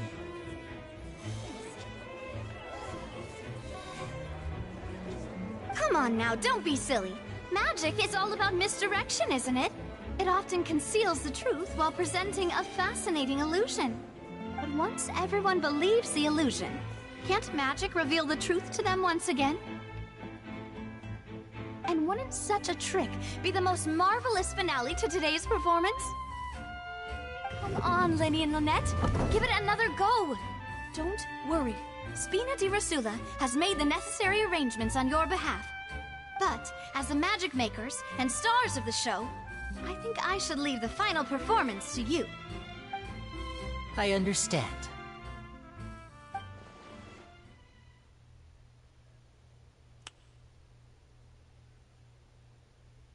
And voila.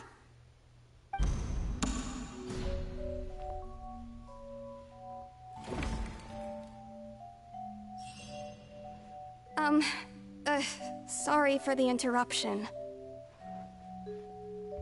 Wait, isn't that Halsey? So the whole thing about people dissolving wasn't true after all? To be clear, I'm only here because this person told me that if I testified, the merit of doing so would lessen my sentence. I was hiding outside this room listening to the proceedings because I was afraid that I would be the one put on trial. I was just feeling happy that no one had noticed me, and then before I knew it, she caught me. That'll teach you to underestimate us three. Where should I begin? I'm sorry. I'm the one who killed Cowl. I admit it. What? Why? Firstly, my name isn't Halsey. It's Lillian, and I'm originally from Mondstadt. I heard that Linny's show was gonna be a real thriller, but I missed the chance to buy a ticket, so I stole one. That's how I make a living. I steal stuff here and there. And I'd never been caught before. But I was noticed at the harbor a few days ago, and I barely got away. Linny was the one who caught me in the act. Hey! No wonder you look familiar! So you were the thief! Liddy even mentioned that you were pretty skilled. Well, and I thought that would have been the end of it, but then the number selector chose me. He even mentioned the Fortress of Meripede. That's a prison, isn't it? So you can imagine how shocked I was. I thought he was onto me for sure. No. So I played along with the show while looking for an opening to flee. I think he did. But then I got water poured on me for no reason, and then someone jumped into the tunnel to nab me. I wasn't going to take that lying down, so I knocked him out and stuffed him into the box. There was nowhere to run from there, though, so I had to change my clothes and hide in a box containing performance costumes. I slipped out after the first guard arrived at the scene and continued hiding inside the opera house. Can a person even hide in there?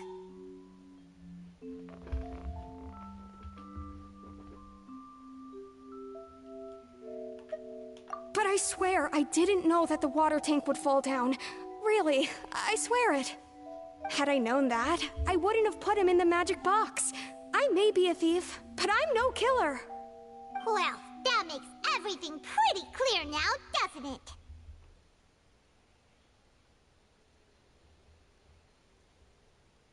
This time, we need to tell the entire story from Lily-Ann's perspective.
The strange sound wasn't from a fight. It was Lily-Ann's attempt to break out when she was frightened. Yeah. Can't blame her.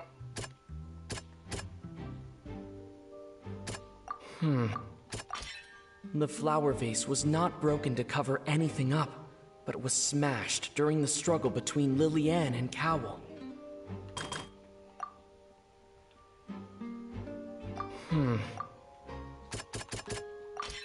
Lily-Ann was afraid that she would be recognized if she left, So she changed clothes and hid. By... And it's Ace Detective Paimon time!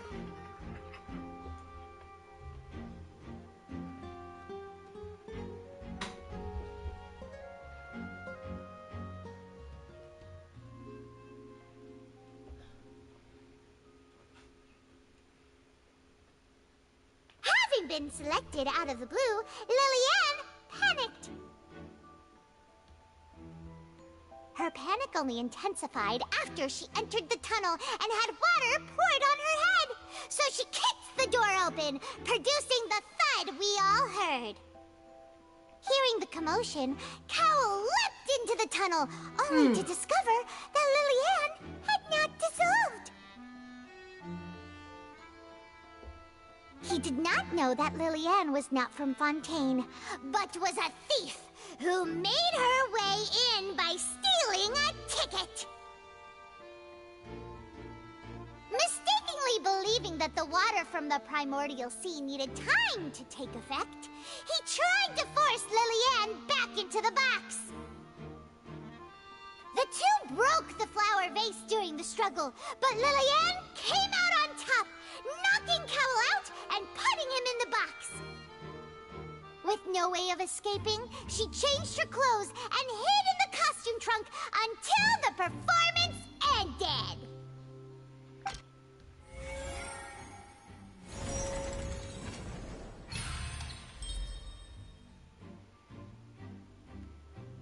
I would have just said, no, that's wrong.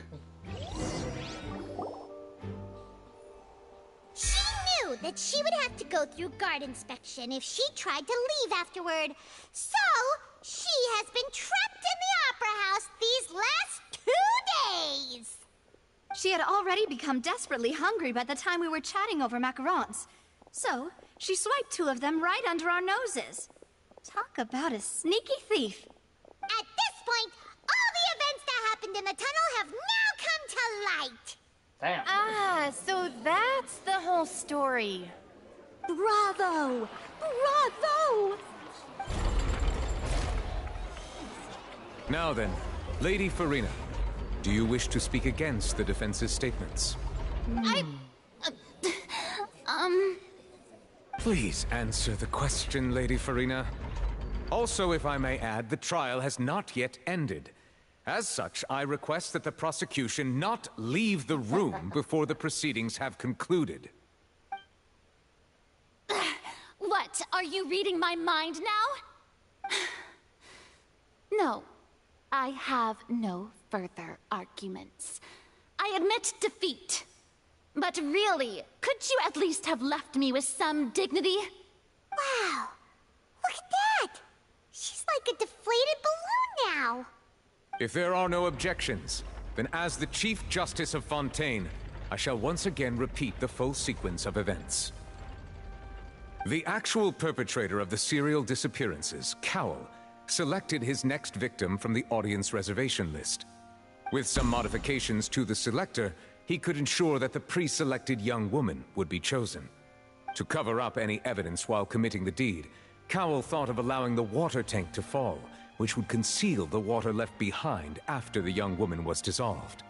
He also tampered with the rope suspending the water tank, using the fireworks at the end of the performance to cause the tank to drop and hide the watermarks. He poured the water from the primordial sea into a balloon during the preparation of the magic box and stuck it to the box's lid.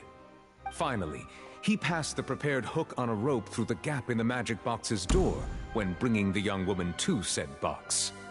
When the magic trick officially began, the box containing the woman was lowered into the tunnel, tightening the hook rope and bursting the balloon containing the water. If all had gone to plan, the young woman would be dissolved at this time. However, Lillian was not from Fontaine, and thus fled the box with a loud noise. Realizing that there was trouble, Cowl entered the tunnel and met Lillian. Thinking that the waters had not yet taken effect, he decided to proceed. However, his opponent was more capable than he thought, and he was overcome, knocked unconscious, and placed into the magic box, and thus became his own final victim. Lillian, according to her own statements, then changed clothes and hid until the performance ended, before hiding in other parts of the opera house. As for Linny, he was in the underground structures within the opera house, and was thus ignorant of these happenings. From this reconstruction of events, we can conclude that Linny, the accused, is in fact innocent. While there is much in Linny and Lillian's conduct that should still be investigated separately, this case, at least, can be handed over to the Oratrice to make the final decision.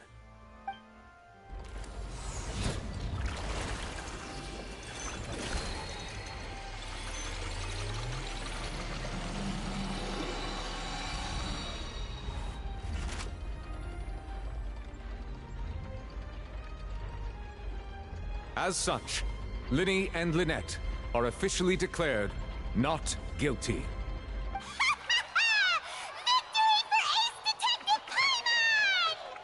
Great work, partners.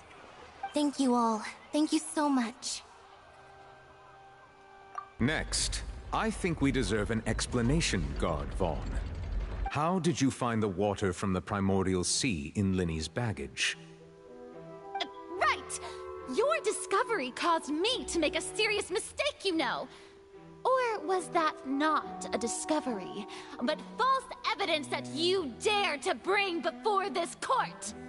I suspect that the accomplice mentioned in Cowell's notes was not Linny, but you, yes?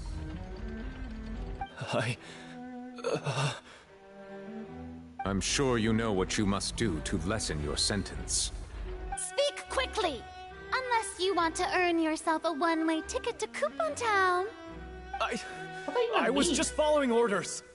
We were supposed to place blame for the serial disappearances onto Linny, and thus cause suspicion to fall on the Fatui. The higher-ups said this was the best opportunity to do so. And now that your plan has fallen through, and the secrets of the water have been revealed, you have become a liability to said higher-ups, yes? Therefore, you would be wise to tell everything you know, and seek the protection of the guards. Yes, I'll tell you everything I know. Our boss discovered that the water can cause people to dissolve. It can also be made into a potion, which when extremely diluted, can cause people to experience unforgettable exhilaration. We've been in this business for a while now, and have made decent more off it. The disappearances were also the boss's idea. I mean, this is the boss we're talking about.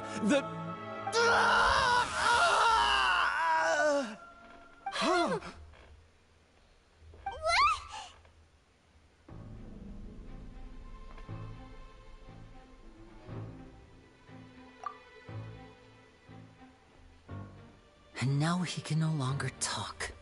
Such ruthlessness. I shouldn't have expected any less of them. An outrageous act. All present, please submit to inspection immediately.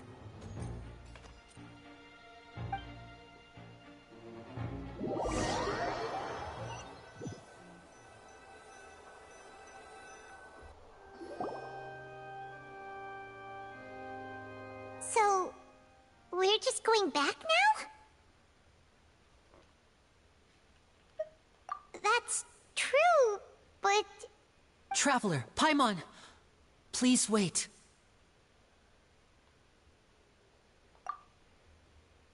Linny... I know you may not want to speak to me right now. Maybe you don't even want to look at me. But still, let me thank you again for defending me to the end. Even after you learned that I'm a member of the Fatui. I guess. But regardless, I'd like the opportunity to set things straight. I didn't approach you with any ulterior motives or ill intent. I've spoken to you as myself, just plain Linny this entire time. As for why I'm a Fatus, it's because the goals of the House of the Hearth align with those of an orphan like me. That's all. That was how Father, who you might know as the Knave, approached recruiting us back then too. The Knave? The one who controls the House of the Hearth? She's your father? That's right. And since we're here, I was wondering, Would you mind hearing a story? It's about my past. Back when our parents first died, Lynette and I were left wandering the streets. To survive, I took to surreptitiously observing an older street performer who did magic. It took me several days to figure out how he pulled off his amazing tricks. I took my sister through several streets until we found a crowded corner, and we began to perform magic tricks there. To my surprise, we proved to be pretty popular, and we could at least stop worrying about where our next meal would come from for a time. But I didn't want my sister to remain a street rat together with me forever. Before long, an aristocrat came to me and claimed that he wished to take us in after watching my performances. So you went from orphans to nobility just like that? That was how we felt at first, too. As if fate was on our side and we could say goodbye to those painful days.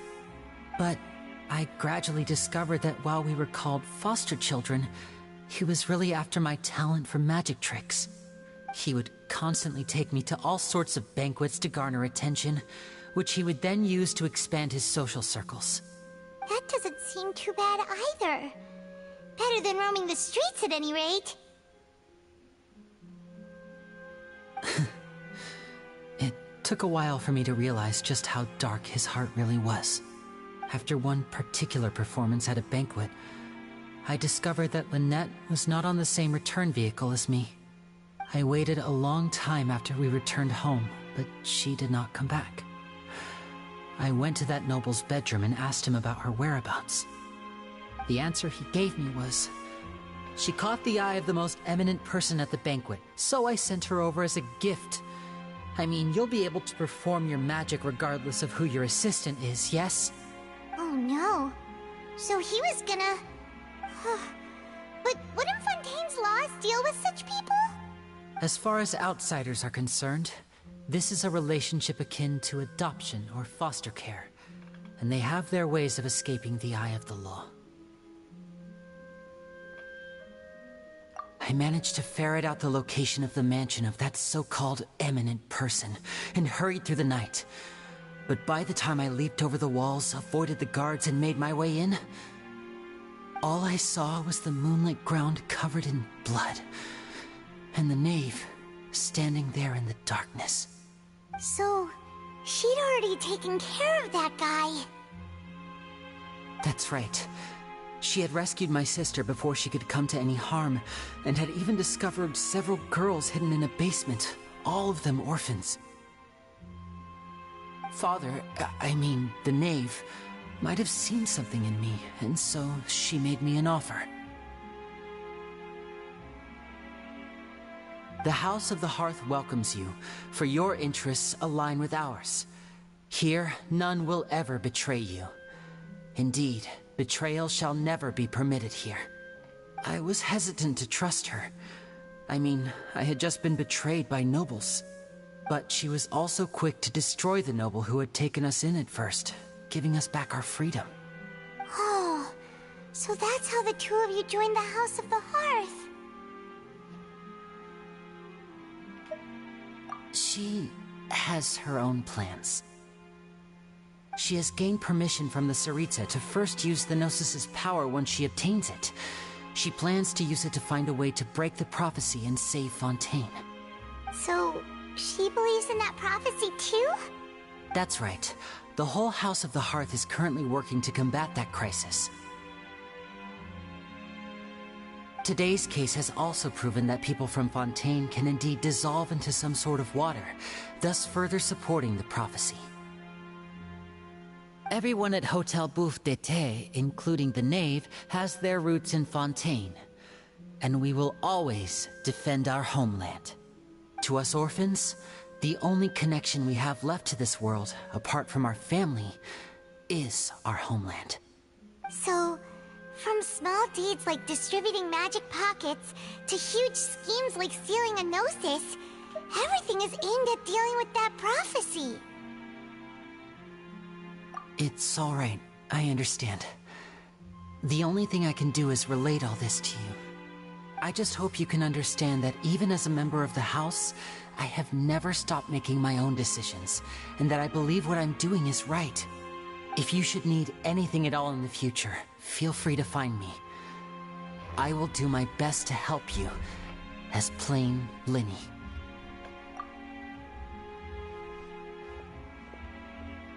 Bye, Linny.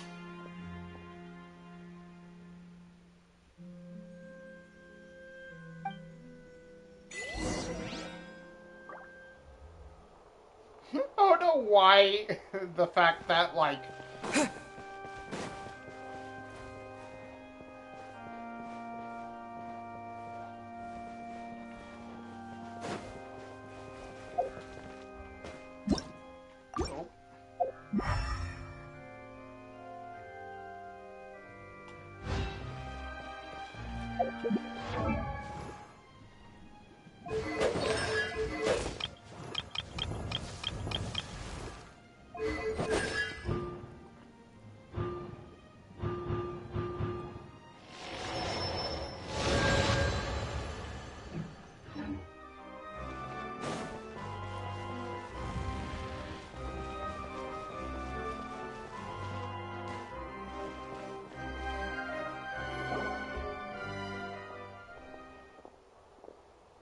Hey there. What was with the disappearing act you pulled right as the trial ended? Were you looking for us, Navia? Well, this whole thing isn't exactly over, is it? I do feel that we're getting closer to solving the serial disappearances case, though. Don't you think so, too? Huh? What's wrong, my dear partner?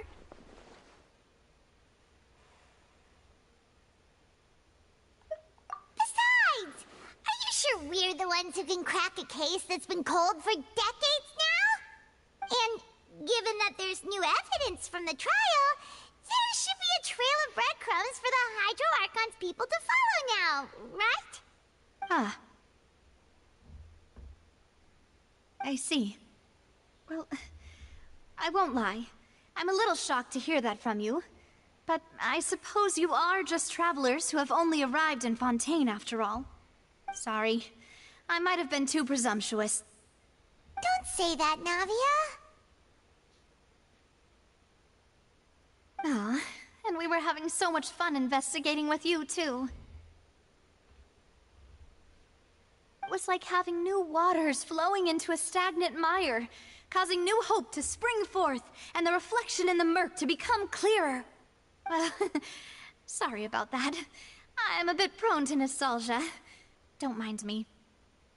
Wait, shall we have a farewell meal? You know, to commemorate our time as partners? Huh?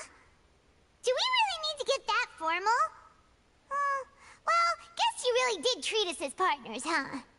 Well, I'd just like to have a proper ending to every important memory. That way there are no regrets later. Anyway, it would just be a meal, so it shouldn't take up too much of your time. You don't have to twist Paimon's arm. If Boss Navi is treating, count Paimon in! Oh, wonderful. In that case, why don't we return to the Court of Fontaine and head to the Hotel de Boer? I believe we'll make it just in time for dinner. All right, then. Let's have our farewell meal. I don't know what a farewell meal would entail.